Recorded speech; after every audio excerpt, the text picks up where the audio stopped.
ਵਾਹਿਗੁਰੂ ਜੀ ਕਾ ਖਾਲਸਾ ਵਾਹਿਗੁਰੂ ਜੀ ਕੀ ਫਤਿਹ।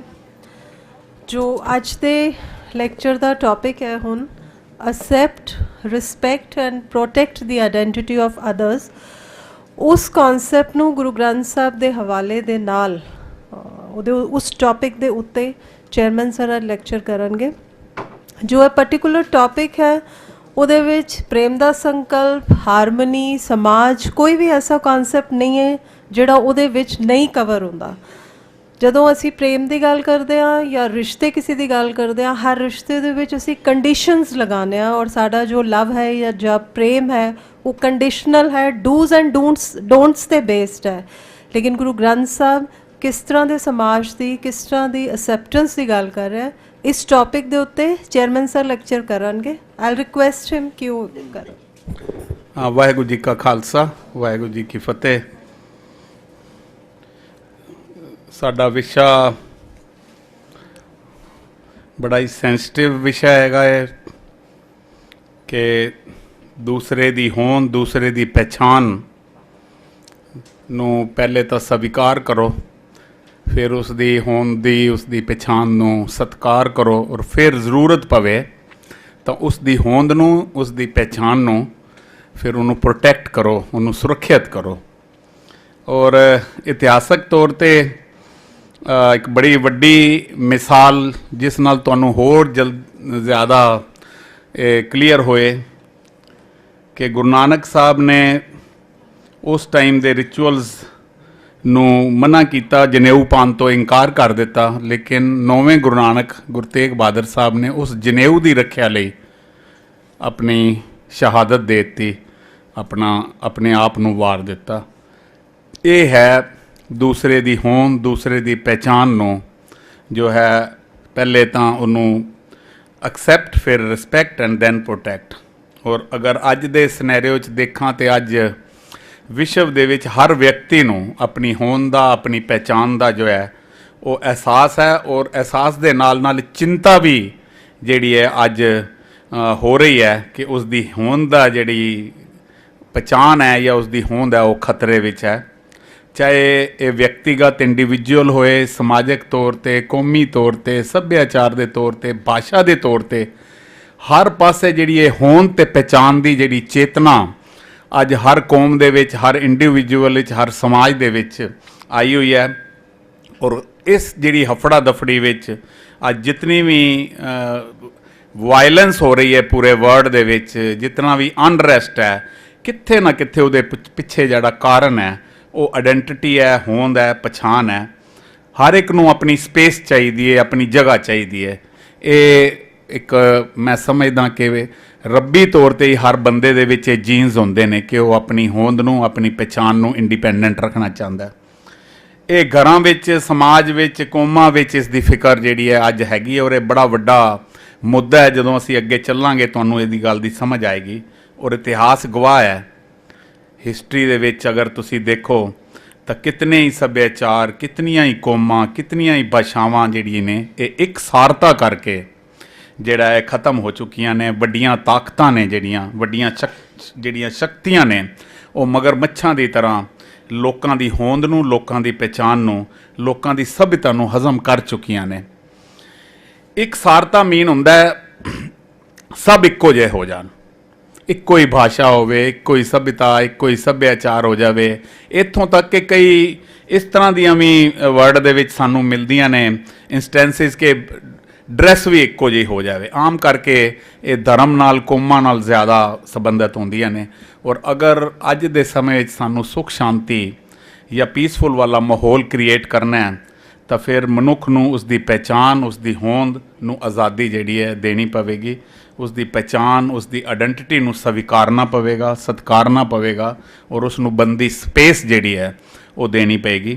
ਜੇ ਅੱਜ ਕਿਸੇ ਸੱਭਿਆਚਾਰ ਨੇ, ਕੌਮ ਨੇ, ਕਿਸੇ ਸਮਾਜ ਨੇ ਵਿਗਸਣਾ ਤਾਂ ਉਸ ਲਈ ਇੱਕੋ ਰਾਹ ਹੈ ਕਿ ਪਹਿਲੇ ਤਾਂ ਉਹ ਆਪਣੀ ਹੋਂਦ ਨੂੰ, ਆਪਣੀ ਪਛਾਣ ਨੂੰ ਖੁੱਲ੍ਹਾ ਰੱਖੇ ਔਰ ਉਸ ਵਿੱਚ ਹੋਰਾਂ ਦੀ ਪਛਾਣ ਨੂੰ, ਹੋਰਾਂ ਦੀ ਹੋਂਦ ਨੂੰ ਐਂਟਰ ਕਰਨ ਦੀ ਜਿਹੜੀ ਹੈ ਉਹ ਗੁੰਜਾਇਸ਼ ਰੱਖੇ। ਇਸ ਕੰਟੈਕਸਟ ਦੇ ਵਿੱਚ ਮੈਂ ਕਹਾਂਗਾ ਕਿ ਗੁਰੂ ਗ੍ਰੰਥ ਸਾਹਿਬ ਦਾ ਜਿਹੜਾ ਮਾਡਲ ਹੈ ਇਹ ਇਸ ਕੰਸਰਨ ਨੂੰ, ਇਸ ਮਸਲੇ ਨੂੰ, ਇਸ ਪ੍ਰੋਬਲਮ ਨੂੰ ਹੱਲ ਕਰਨ ਦੇ ਵਿੱਚ ਬਹੁਤ ਵੱਡਾ ਇੱਕ ਮੈਂ ਸਮਝਦਾ ਕਿ ਇੱਕ ਸਾਨੂੰ ਰਸਤਾ ਦਿਖਾਉਂਦਾ ਹੈ। ਔਰ ਗੁਰੂ ਗ੍ਰੰਥ ਸਾਹਿਬ ਅਨੁਸਾਰ ਸਾਰੀ ਮਨੁੱਖਤਾ ਬਰਾਬਰ ਹੈ। ਬਰਾਬਰੀ ਕੁਦਰਤ ਦਾ ਮੁੱਢਲਾ ਅਸੂਲ ਹੁੰਦਾ ਹੈ ਔਰ ਇਹ ਇੱਕ ਰੱਬੀ ਸਿਧਾਂਤ ਹੈ ਕਿ ਆਲ ਆਰ ਇਕੁਅਲ, ਜਿਹਦੀ ਅਸੀਂ ਪਹਿਲੇ ਵੀ ਗੱਲ ਕਰ ਚੁੱਕੇ ਹਾਂ, ਮਾਨਸ ਕੀ ਜਾਤ ਸਭੇ ਕੀ ਬਰਾਬਰ। ਲੇਕਿਨ ਉਸ ਵੇਲੇ ਬਰਾਬਰੀ ਦਾ ਸਿਧਾਂਤ ਗੈਰ ਕੁਦਰਤੀ ਹੋ ਜਾਂਦਾ ਹੈ ਜਦੋਂ ਅਧਿਕਾਰ ਤੇ ਸ਼ਕਤੀ ਦੇ ਜ਼ੋਰ ਤੇ ਬਰਾਬਰ ਹੋਣ ਦੀ ਕੋਸ਼ਿਸ਼ ਕੀਤੀ ਜਾਵੇ। ਇਹ ਇਤਿਹਾਸ ਤੌਰ ਤੇ ਤੁਸੀਂ ਦੇਖੋਗੇ ਤੁਹਾਨੂੰ ਬੜੀਆਂ ਇੰਸਟੈਂਸਿਸ ਮਿਲ ਜਾਣਗੀਆਂ, ਜਿਵੇਂ ਔਰੰਗਜ਼ੇਬੀ ਰੂਲ, ਕਿ ਸਾਰੇ ਹੀ ਜਿਹੜੇ ਨੇ ਉਹ ਜਿਹੜਾ ਇਸਲਾਮ ਹੋ ਜਾਵੇ ਹਰ ਪਾਸੇ। ਔਰ ਇਹ ਅੱਜ ਵੀ ਜਿਹੜੀਆਂ ਤੁਸੀਂ ਉਧਰ ਅਰਬ ਵੱਲ ਦੇਖ ਲਓ, ISIS ਹੈ ਜੋ ਹੈ, ਉਹਨਾਂ ਦੇ ਪਿੱਛੇ ਮਤਲਬ ਇਹ ਹੀ ਹੈ ਸਾਰਾ। ਬਰਾਬਰੀ ਦਾ ਮਤਲਬ ਇਹ ਹੈ ਕਿ ਸਭ ਦੀਆਂ ਨੀਡਸ ਔਰ ਸਭ ਦੇ ਹੱਕ ਬਰਾਬਰ ਹੋਣ, ਔਰ ਇਹ ਬਰਾਬਰਤਾ ਨੂੰ ਹੀ ਇਕਸੁਰਤਾ ਕਹਿੰਦੇ ਨੇ। ਇਕਸੁਰਤਾ ਇੱਕ ਹੁੰਦੀ ਹੈ, ਇਕਸੁਰਤਾ ਇੱਕ ਹੁੰਦਾ ਇਕਸਾਰਤਾ। ਇਕਸੁਰਤਾ ਇਹ ਹੋ ਗਿਆ ਜਿਹੜਾ ਇਕੁਐਲਿਟੀ ਵਾਲੀ ਗੱਲ ਹੈ, ਸਭ ਦੀਆਂ ਨੀਡਸ ਇੱਕੋ ਹੋਣ, ਸਭ ਦੇ ਜਿਹੜੇ ਹੱਕ ਇੱਕੋ ਹੋਣ, ਸਭ ਜਿਹੜਾ ਇੱਕ ਸਮਾਨ ਸਭ ਕੁਝ ਹੋ ਜਾਵੇ। ਔਰ ਇਕਸਾਰਤਾ ਜਿਹੜੀ ਹੁੰਦੀ ਹੈ ਉਹ ਹੁੰਦਾ ਹੈ ਕਿ ਇੱਕ ਹੀ ਬੰਦਾ ਆਪਣੇ ਹਿਸਾਬ ਨਾਲ ਸਾਰੇ ਸਮਾਜ ਨੂੰ, ਸਾਰੀ ਕੌਮ ਨੂੰ, ਸਾਰੀ ਸਭਿਅਤਾ ਨੂੰ ਚਲਾਉਣ ਦੀ ਕੋਸ਼ਿਸ਼ ਕਰੇ। ਹਰ ਵਿਅਕਤੀ ਸੁਤੰਤਰ ਹੋਵੇ, ਆਪਣੀ ਇੱਛਾ ਨਾਲ, ਆਪਣੀ ਆਜ਼ਾਦੀ ਨਾਲ ਇੱਕ ਦੂਸਰੇ ਨਾਲ ਮੇਲ ਮਿਲਾਪ ਕਰ ਸਕੇ। ਇਹ ਹੁੰਦੀ ਹੈ ਇਕਸੁਰਤਾ। ਜਦ ਕਿ ਇਕਸਾਰਤਾ ਵਿੱਚ ਗੁਲਾਮੀ ਹੈ। ਔਰੰਗਜ਼ੇਬੀ ਜਿਹੜੀ ਮੈਂ ਪਹਿਲੇ ਗੱਲ ਕੀਤੀ ਹੈ, ਇਹ ਔਰੰਗਜ਼ੇਬੀ ਰੂਲ ਸਭ ਇਕਸਾਰ ਹੋ ਜਾਣ। ਔਰ ਵਰਲਡ ਦੇ ਵਿੱਚ ਅੱਜ ਦੇ 21ਵੀਂ ਸੈਂਚੁਰੀ ਦੇਖੀਏ ਤਾਂ ਜਿਹੜੀਆਂ ਵੱਡੀਆਂ ਸ਼ਕਤੀਆਂ ਨੇ ਜਾਂ ਜਿਹੜਾ ਕਾਰਪੋਰੇਟ ਵਰਲਡ ਹੈ ਉਹ ਇਸ ਵਾਰ ਬੜੀ ਤੇਜ਼ੀ ਵੱਲ ਜਾ ਰਿਹਾ ਕਿ ਇਕਸਾਰਤਾ ਜਿਹੜੀ ਗੱਲ ਹੋ ਜਾਏ। ਅੱਜ ਜਿਹੜੇ ਸਾਡੇ ਬੱਚੇ ਨੇ, ਇੱਥੋਂ ਤੱਕ ਇਕਸਾਰਤਾ ਦੀ ਗੱਲ ਹੈ ਕਿ ਬੱਚੇ ਜਿਹੜੇ ਨੇ ਉਹ ਇੱਕ ਦੂਜੇ ਦਾ, ਇੱਕ ਤਰੀਕੇ ਦਾ ਫੂਡ ਵੀ ਇੱਕੋ ਤਰੀਕੇ ਦਾ ਵਰਲਡ 'ਚ ਹੋ ਜਾਵੇ। ਜਿਹੜੀ ਇਹ ਫਾਸਟ ਫੂਡ ਚੇਨ ਹੈ ਇਹ ਸਾਰੀ ਇਕਸਾਰਤਾ ਵੱਲ ਸਾਨੂੰ ਲਿਜਾ ਰਹੀ ਹੈ। ਇਸ ਲਈ ਆਪਣਾ ਕਲਚਰ, ਆਪਣੀ ਸੋਚ ਜਿਹੜਾ ਹੈ ਇਸ ਵਿੱਚ, ਜਿਹੜੇ ਕਾਰਪੋਰੇਟ ਵਰਲਡ ਨੇ ਜਿਨ੍ਹਾਂ ਦੇ ਹੱਥ ਵਿੱਚ ਸ਼ਕਤੀ ਬਹੁਤ ਜ਼ਿਆਦਾ ਹੈ, ਉਹ ਆਪਣੀ ਕਲਚਰ, ਆਪਣੀ ਸੋਚ, ਆਪਣਾ ਭਾਸ਼ਾ ਸਾਰਾ ਕੁਝ ਦੂਸਰੇ ਤੇ ਥੋਪਣਾ ਚਾਹੁੰਦੇ ਨੇ। ਜਦ ਕਿ ਹੋਣਾ ਕੀ ਚਾਹੀਦਾ ਹੈ, ਇਕਸੁਰਤਾ ਦੇ ਵਿੱਚ ਆਪਣੇ ਅਲੱਗ-ਅਲੱਗ ਵਿਚਾਰ ਰੱਖਦੇ ਹੋਏ, ਆਪਣੀ ਮਤ, ਆਪਣੀ ਬੁੱਧੀ ਅਨੁਸਾਰ ਚੱਲਦੇ ਹੋਏ ਇਕੱਠੇ ਰਹਿਣਾ। ਇਹਨੂੰ ਹਾਰਮਨੀ ਵੀ ਕਹਿੰਦੇ ਨੇ, ਇਹਨੂੰ ਇਕਸੁਰਤਾ ਵੀ ਕਹਿੰਦੇ ਨੇ। ਇਕਸੁਰਤਾ ਮਨੁੱਖਤਾ ਲਈ ਖੂਬਸੂਰਤ ਤੇ ਆਦਰਸ਼ਕ ਸੰਕਲਪ ਹੈ ਔਰ ਅਲੱਗ-ਅਲੱਗ ਚਿੱਤ ਤੇ ਵਿਚਾਰਾਂ ਵਾਲੇ, ਅਲੱਗ-ਅਲੱਗ ਸੋਚਣ ਸਮਝਣ ਵਾਲੇ, ਅਲੱਗ-ਅਲੱਗ ਸੁਭਾਵਾਂ ਵਾਲੇ ਲੋਕਾਂ ਵਿੱਚ ਇਕਸੁਰਤਾ ਆਉਣ ਨਾਲ ਜਿੱਥੇ ਲੋਕ ਮੈਚਿਓਰ ਹੁੰਦੇ ਨੇ ਉੱਥੇ ਇੱਕ ਆਈਡੀਅਲ ਸਮਾਜ ਦੀ ਸਿਰਜਣਾ ਹੁੰਦੀ ਹੈ। ਔਰ ਜਿਹਨੂੰ ਡਿਵਾਈਨ ਲਾ ਅਸੀਂ ਕਹਿ ਦਿੰਦੇ ਹਾਂ, ਜਿਵੇਂ ਜਿਹੜਾ ਗੁਰੂ ਗ੍ਰੰਥ ਸਾਹਿਬ ਦੇ ਵਿੱਚ ਵਾਰ-ਵਾਰ ਸਾਨੂੰ ਇਹਦੇ ਇੰਸਟੈਂਸਿਸ ਮਿਲ ਜਾਂਦੇ ਨੇ, ਇੱਕ ਡਿਵਾਈਨ ਲਾ ਜਿਹੜਾ ਹੈ ਉਹ ਕ੍ਰੀਏਟ ਹੋ ਜਾਂਦਾ ਹੈ। ਔਰ ਇਕਸਾਰਤਾ ਜਾਂ ਇਕਰੂਪਤਾ, ਇਕਸਾਰਤਾ ਨੂੰ ਇਕਰੂਪਤਾ ਵੀ ਕਹਿੰਦੇ ਨੇ ਕਿ ਸਾਰੇ ਇੱਕੋ ਰੂਪ ਦੇ ਹੋ ਜਾਣ। ਇਕਸਾਰਤਾ ਜਾਂ ਇਕਰੂਪਤਾ ਨਾਲ ਮਨੁੱਖ ਦੀ ਆਜ਼ਾਦੀ ਦੇ ਹੱਕ ਤੇ ਹੱਕਾਂ ਦੇ ਉੱਤੇ ਇੱਕ ਹਮਲਾ ਹੁੰਦਾ ਜਿਹੜਾ ਅੱਜ ਇੱਕ ਬੜੀ ਜ਼ਬਰਦਸਤ ਜਿਹੜੀ ਹੈ ਇਹ ਚਿੰਤਨ ਔਰ ਚਿੰਤਾ ਲੋਕਾਂ ਦੇ ਵਿੱਚ ਹੈ। ਇਹਨੂੰ ਜਿਹੜੀ ਮੈਂ ਪਹਿਲੇ ਕਿਹਾ ਹਾਰਮਨੀ, ਇਹ ਹਾਰਮਨੀ ਦੀਆਂ ਦੋ ਤਿੰਨ ਛੋਟੀਆਂ ਡੈਫੀਨੇਸ਼ਨਸ ਨੇ ਜਿਹੜੀਆਂ ਮੈਂ ਤੁਹਾਡੇ ਨਾਲ ਸਭ ਦੋ ਸ਼ਬਦਾਂ 'ਚ ਹੋਏ ਤਾਂ ਗਿਵਿੰਗ ਇਜ਼ ਲਿਵਿੰਗ, ਇਹ ਹਾਰਮਨੀ ਹੈ। ਹਾਰਮਨੀ ਦੀ ਜਿਹੜੀ ਬਹੁਤ ਖੂਬਸੂਰਤ ਡੈਫੀਨੇਸ਼ਨ ਹੈ ਉਹ ਹੈ ਕਿ people of all faith, nation, colour, irrespective of all differences, living peacefully in mutual trust as a society is social harmony। ਕਿ ਅਲੱਗ-ਅਲੱਗ ਵਿਚਾਰਾਂ ਦੇ ਲੋਕ ਹੋਣ, ਡਿਫਰੈਂਸਿਸ ਵੀ ਭਾਵੇਂ ਉਹਨਾਂ ਨਾਲ ਇੱਕ ਦੂਸਰੇ ਨਾਲ ਹੁੰਦੇ ਹੋਏ ਵੀ ਆਪਣੇ ਇਕੱਠੇ ਪ੍ਰੇਮ ਪਿਆਰ ਨਾਲ ਰਹਿੰਦੇ ਹੋਣ, ਇਹ ਹਾਰਮਨੀ ਹੈ। ਬੜੀ ਖੂਬਸੂਰਤ ਇੱਕ ਹੋਰ ਹੈ, all people living together and enjoying life together in spite of their differences is social harmony. ਕਿ ਡਿਫਰੈਂਸਿਸ ਹੁੰਦੇ ਹੋਏ ਵੀ ਇੱਕ ਦੂਜੇ ਨਾਲ ਪ੍ਰੇਮ ਪੂਰਵਕ ਰਹਿਣਾ ਹਾਰਮਨੀ ਹੈ। All agrees to disagree to get along with each other.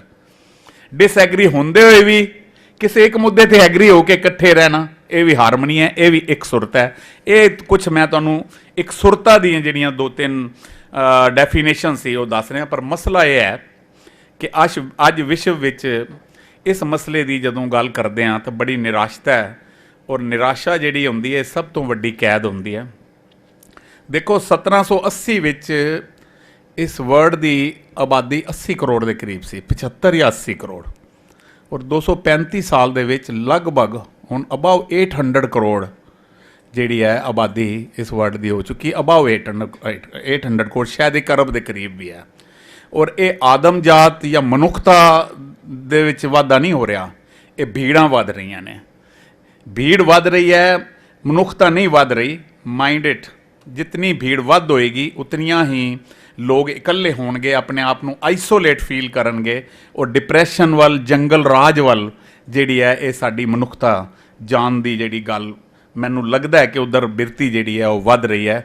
ਅਸੀਂ ਆਪਣੇ ਆਸ-ਪਾਸ ਦੇ ਮਾਹੌਲ ਵਿੱਚ ਦੇਖਦੇ ਹਾਂ, ਭਾਵੇਂ ਅਸੀਂ ਚੰਗੇ ਕੱਪੜੇ ਔਰ ਚੰਗੇ ਪਹਿਰਾਵਿਆਂ ਨਾਲ ਘੁੰਮ ਫਿਰ ਰਹੇ ਹਾਂ, ਪਰ ਜੇ ਅੰਦਰੋਂ ਕਿਸੇ ਨੂੰ ਪੁੱਛੋਗੇ, ਜਿਸ ਨੂੰ ਵੀ ਟੱਚ ਕਰੋਗੇ, ਉਹਨੂੰ ਪੀੜ ਹੋਏਗੀ ਕਿ ਉਹ ਕਿੱਥੇ ਨਾ ਕਿੱਥੇ ਕਿਸੇ ਆਈਸੋਲੇਸ਼ਨ ਵਿੱਚ ਹੈ, ਡਿਪਰੈਸ਼ਨ ਵਿੱਚ ਹੈ ਜਾਂ ਕਿਸੇ ਦੀ ਜ਼ਿਆਦਤੀ ਵਿੱਚ ਜੀ ਰਿਹਾ ਹੈ। ਆਪਣੀ ਜਿਹੜੀ ਹੋਂਦ ਹੈ, ਆਪਣੀ ਪਛਾਣ ਜਿਹੜਾ ਹੈ, ਲਗਭਗ ਅਸੀਂ ਜਦੋਂ ਆਸ-ਪਾਸ ਦੇਖਦੇ ਹਾਂ ਬੜੇ ਘੱਟ ਮਿਲਣਗੇ ਜਿਹੜੇ ਆਪਣੀ ਹੋਂਦ ਔਰ ਆਪਣੀ ਪਛਾਣ ਨਾਲ ਜੀ ਰਹੇ ਨੇ। ਆਮ ਤੌਰ 'ਤੇ ਇਹ ਵਿਖਦਾ ਕਿ ਕੋਈ ਨਾ ਕੋਈ ਕਿਸੇ ਨਾ ਕਿਸੇ ਦੇ ਕੰਟਰੋਲ ਦੇ ਵਿੱਚ ਆਪਣਾ ਜਿਹੜਾ ਹੈ ਸਾਰਾ ਟਾਈਮ ਜੋ ਹੈ ਜ਼ਿੰਦਗੀ ਬਤੀਤ ਕਰ ਰਿਹਾ। ਔਰ ਇਤਿਹਾਸ ਦੱਸਦਾ ਹੈ ਕਿ ਇਸ ਬਿਰਤੀ ਨਾਲ ਸਮੇਂ ਦੀ ਧੂੜ ਹੇਠਾਂ ਹਜ਼ਾਰਾਂ ਹੀ ਸਭਿਤਾਵਾਂ, ਹਜ਼ਾਰੇ ਹੀ ਕਲਚਰ ਜਿਹੜੇ ਨੇ ਉਹ ਖਤਮ ਹੋ ਚੁੱਕੇ ਨੇ ਔਰ ਇਸ ਧੂੜ ਦੇ ਵਿੱਚ ਦਬ ਚੁੱਕੇ ਨੇ। ਔਰ ਯੂਨੈਸਕੋ ਦੀਆਂ ਰਿਪੋਰਟਾਂ ਵੀ ਇਹੀ ਦੱਸ ਰਹੀਆਂ ਨੇ ਕਿ ਕਿਤਨੀਆਂ ਹੀ ਭਾਸ਼ਾਵਾਂ, ਕਿਤਨੇ ਹੀ ਸੱਭਿਆਚਾਰ ਜਿਹੜੇ ਨੇ ਉਹ ਖਤਮ ਹੋਣ ਜਾ ਰਹੇ ਨੇ ਔਰ ਖਤਮ ਹੋ ਗਏ ਨੇ। ਯੂਨੈਸਕੋ ਦੀ ਇੱਕ ਰਿਪੋਰਟ ਇਹ ਵੀ ਆਈ ਸੀ ਕਿ ਆਉਣ ਵਾਲੇ 50 ਸਾਲਾਂ ਵਿੱਚ ਲਗਭਗ 50 ਭਾਸ਼ਾਵਾਂ ਇਸ ਵਰਲਡ ਦੀਆਂ ਜਿਹੜੀਆਂ ਨੇ ਉਹ ਬਿਲਕੁਲ ਹੀ ਖਤਮ ਹੋ ਜਾਣਗੀਆਂ। ਔਰ ਇੱਕ ਮੈਂ ਤੁਹਾਨੂੰ ਪਿਛਲੇ ਵੀ ਹਫਤੇ ਇੱਕ ਗੱਲ ਦੱਸੀ ਸੀ ਕਿ ਪੋਲੈਂਡ ਦੀ ਇੱਕ ਕੌਮ ਕਜ਼ਾਕ ਜਿਹੜੀ ਅੱਜ ਇਸ ਧਰਤੀ 'ਤੇ ਨਹੀਂ ਹੈ, ਉਹ ਕਿੱਥੇ ਨਾ ਕਿੱਥੇ ਨੇਸਤੋ ਨਾਬੂਦ ਹੋ ਚੁੱਕੀ ਹੈ। ਇਹ ਜਿਹੜੀ ਇਕਸਾਰਤਾ ਵਾਲੇ ਜਿਹੜਾ ਮਗਰਮੱਛ ਹੈ ਉਸਨੇ ਇਸ ਨੂੰ ਹਜ਼ਮ ਜਿਹੜਾ ਮੈਂ ਸਮਝਦਾ ਕਰ ਲਿਆ। ਚਿੰਤਾ ਦਾ ਵਿਸ਼ਾ ਇਹ ਹੈ ਕਿ ਵਿਚਾਰ ਕਰੀਏ ਕਿ ਤੁਸੀਂ ਤਾਂ ਨਹੀਂ ਅਸੀਂ ਇਸ ਦੇ ਸ਼ਿਕਾਰ ਹੋਣ ਵਾਲੇ। ਔਰ ਅੱਜ ਜਦੋਂ ਅਸੀਂ ਮਿਨੋਰਟੀ ਕਮਿਊਨਿਟੀਜ਼ ਦੇ ਵਿੱਚ ਅਸੀਂ ਵੀ ਬਿਲੋਂਗ ਟੂ ਮਿਨੋਰਟੀ ਕਮਿਊਨਿਟੀ, ਔਰ ਅੱਜ ਇੰਡੀਆ ਵਿੱਚ ਵੀ ਜਦੋਂ ਅਸੀਂ ਦੇਖਦੇ ਹਾਂ ਤਾਂ ਜਿਹੜੀਆਂ ਘੱਟ ਗਿਣਤੀ ਕੌਮਾਂ ਨੇ ਉਹ ਇਸ ਗੱਲ 'ਤੇ ਬੜੀ ਚਿੰਤਾ ਦੇ ਵਿੱਚ ਨੇ। ਔਰ ਉਹਨਾਂ ਦੇ ਵਿੱਚ ਚਿੰਤਨ ਹੋ ਰਿਹਾ ਕਿ ਕਿੱਥੇ ਨਾ ਕਿੱਥੇ ਅਸੀਂ ਸਾਨੂੰ ਇਹ ਮਿਨੋਰਟੀ ਕਮਿਊਨਿਟੀ ਹੈ ਜਾਂ ਜਿਹੜਾ ਪੂਰਾ ਵਰਲਡ ਦਾ ਸਿਸਟਮ ਹੈ, ਇਹ ਕਿੱਥੇ ਨਾ ਕਿੱਥੇ ਸਾਡੇ ਆਉਣ ਵਾਲੇ ਬੱਚਿਆਂ ਨੂੰ, ਅੱਜ ਅਸੀਂ ਪੰਜਾਬੀ ਲਈ ਜਿਹੜਾ ਇਤਨਾ ਜ਼ਿਆਦਾ ਚਿੰਤਨ ਕਰ ਰਹੇ ਹਾਂ ਕਿ ਸਾਡੇ ਬੱਚੇ ਪੰਜਾਬੀ ਤੋਂ ਦੂਰ ਹੋ ਰਹੇ ਨੇ, ਇਹ ਭਾਸ਼ਾ ਪੰਜਾਬੀ ਜਿਹੜੀ ਹੈ ਸਾਡੇ ਬੱਚੇ ਹੀ ਨਹੀਂ ਬੋਲਣਗੇ ਤਾਂ ਕੌਣ ਬੋਲਣਗੇ।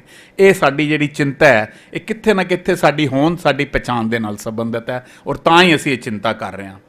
ਤਾਂ ਮੈਂ ਕਹਿਣਾ ਚਾਹੁੰਦਾ ਕਿ ਜਿਹੜੀ ਇਹ ਸਮੇਂ ਦੀ ਧੂੜ ਹੈ ਜਿਸ ਦੇ ਅੰਦਰ ਸੈਂਕੜੀ ਸਭਿਤਾਵਾਂ, ਸੈਂਕੜੇ ਭਾਸ਼ਾਵਾਂ ਦਬ ਕੇ ਖਤਮ ਹੋ ਚੁੱਕੀਆਂ ਨੇ, ਕਿ ਅਸੀਂ ਵੀ ਤਾਂ ਇਸ ਧੂੜ ਹੇਠਾਂ ਖਤਮ ਨਹੀਂ ਹੋਣ ਜਾ ਰਹੇ। ਇਹ ਸਿਰ ਨੀਵਾਂ ਕਰਕੇ ਚਿੰਤਨ ਕਰਨ ਦੀ ਗੱਲ ਹੈ ਕਿ ਅਸੀਂ ਜ਼ਿੰਦਾ ਕਿਧਰੇ ਮਰ ਤਾਂ ਨਹੀਂ ਚੁੱਕੇ ਜਾ ਰਹੇ, ਮਰ ਤਾਂ ਨਹੀਂ ਚੁੱਕੇ ਅਸੀਂ। ਇਸ ਨੂੰ ਪਤਾ ਕਰਨ ਲਈ ਜ਼ਮੀਨ ਖੋਦਣ ਦੀ ਜ਼ਰੂਰਤ ਹੈ। ਔਰ ਅੱਜ ਇਸ ਲੈਕਚਰ ਵਿੱਚ, ਇਸ ਵਿਸ਼ੇ ਵਿੱਚ ਮੈਂ ਕੋਸ਼ਿਸ਼ ਕਰਾਂਗਾ ਕਿ ਥੋੜ੍ਹੀ ਜਿਹੀ ਜ਼ਮੀਨ ਜਿਹੜੀ ਹੈ ਖੋਦ ਕੇ ਦੇਖੀਏ, ਕਿਧਰੇ ਇਹ ਨਾ ਹੋਵੇ ਕਿ ਜਿਹੜਾ ਮੈਂ ਅਕਸਰ ਕਹਿਣਾ ਖਾਕ ਹੋ ਜਾਏਂਗੇ ਹਮ ਤੁਮਕੋ ਖਬਰ ਹੋਣੇ ਤੱਕ। ਇਹ ਬੜਾ ਜ਼ਰੂਰੀ ਹੈ ਇਸ ਨੂੰ ਇੰਟਰੋਸਪੈਕਸ਼ਨ ਕਰਨ ਦੀ ਔਰ ਇਹਨੂੰ ਸਮਝਣ ਦੀ ਕਿ ਅਸੀਂ ਭਾਵੇਂ ਪਤਾ ਨਹੀਂ ਕਿਹੜੇ ਸੁੱਖਾਂ ਨੂੰ ਸੁੱਖ ਸਮਝ ਕੇ ਜ਼ਿੰਦਗੀ ਵਿੱਚ ਅਸੀਂ ਜੀ ਰਹੇ ਹਾਂ, ਇਸ ਨੂੰ ਜ਼ਿੰਦਗੀ ਨੂੰ ਕੱਟ ਰਹੇ ਹਾਂ, ਪਰ ਕਿੱਥੇ ਨਾ ਕਿੱਥੇ ਜਾਣੇ ਅਣਜਾਣੇ ਅਸੀਂ ਪਤਾ ਨਹੀਂ ਕਿੰਨੀਆਂ ਚੀਜ਼ਾਂ ਜਿਹੜੀਆਂ ਨੇ ਉਹ ਆਪਣੇ ਜਿਹੜੀਆਂ ਸਾਡੇ ਜੀਨਸ ਦੇ ਵਿੱਚ ਹਜ਼ਾਰਾਂ ਸਾਲਾਂ ਤੋਂ ਨੇ, ਅਸੀਂ ਉਸ ਤੋਂ ਦੂਰ ਹੁੰਦੇ ਜਾ ਰਹੇ ਹਾਂ।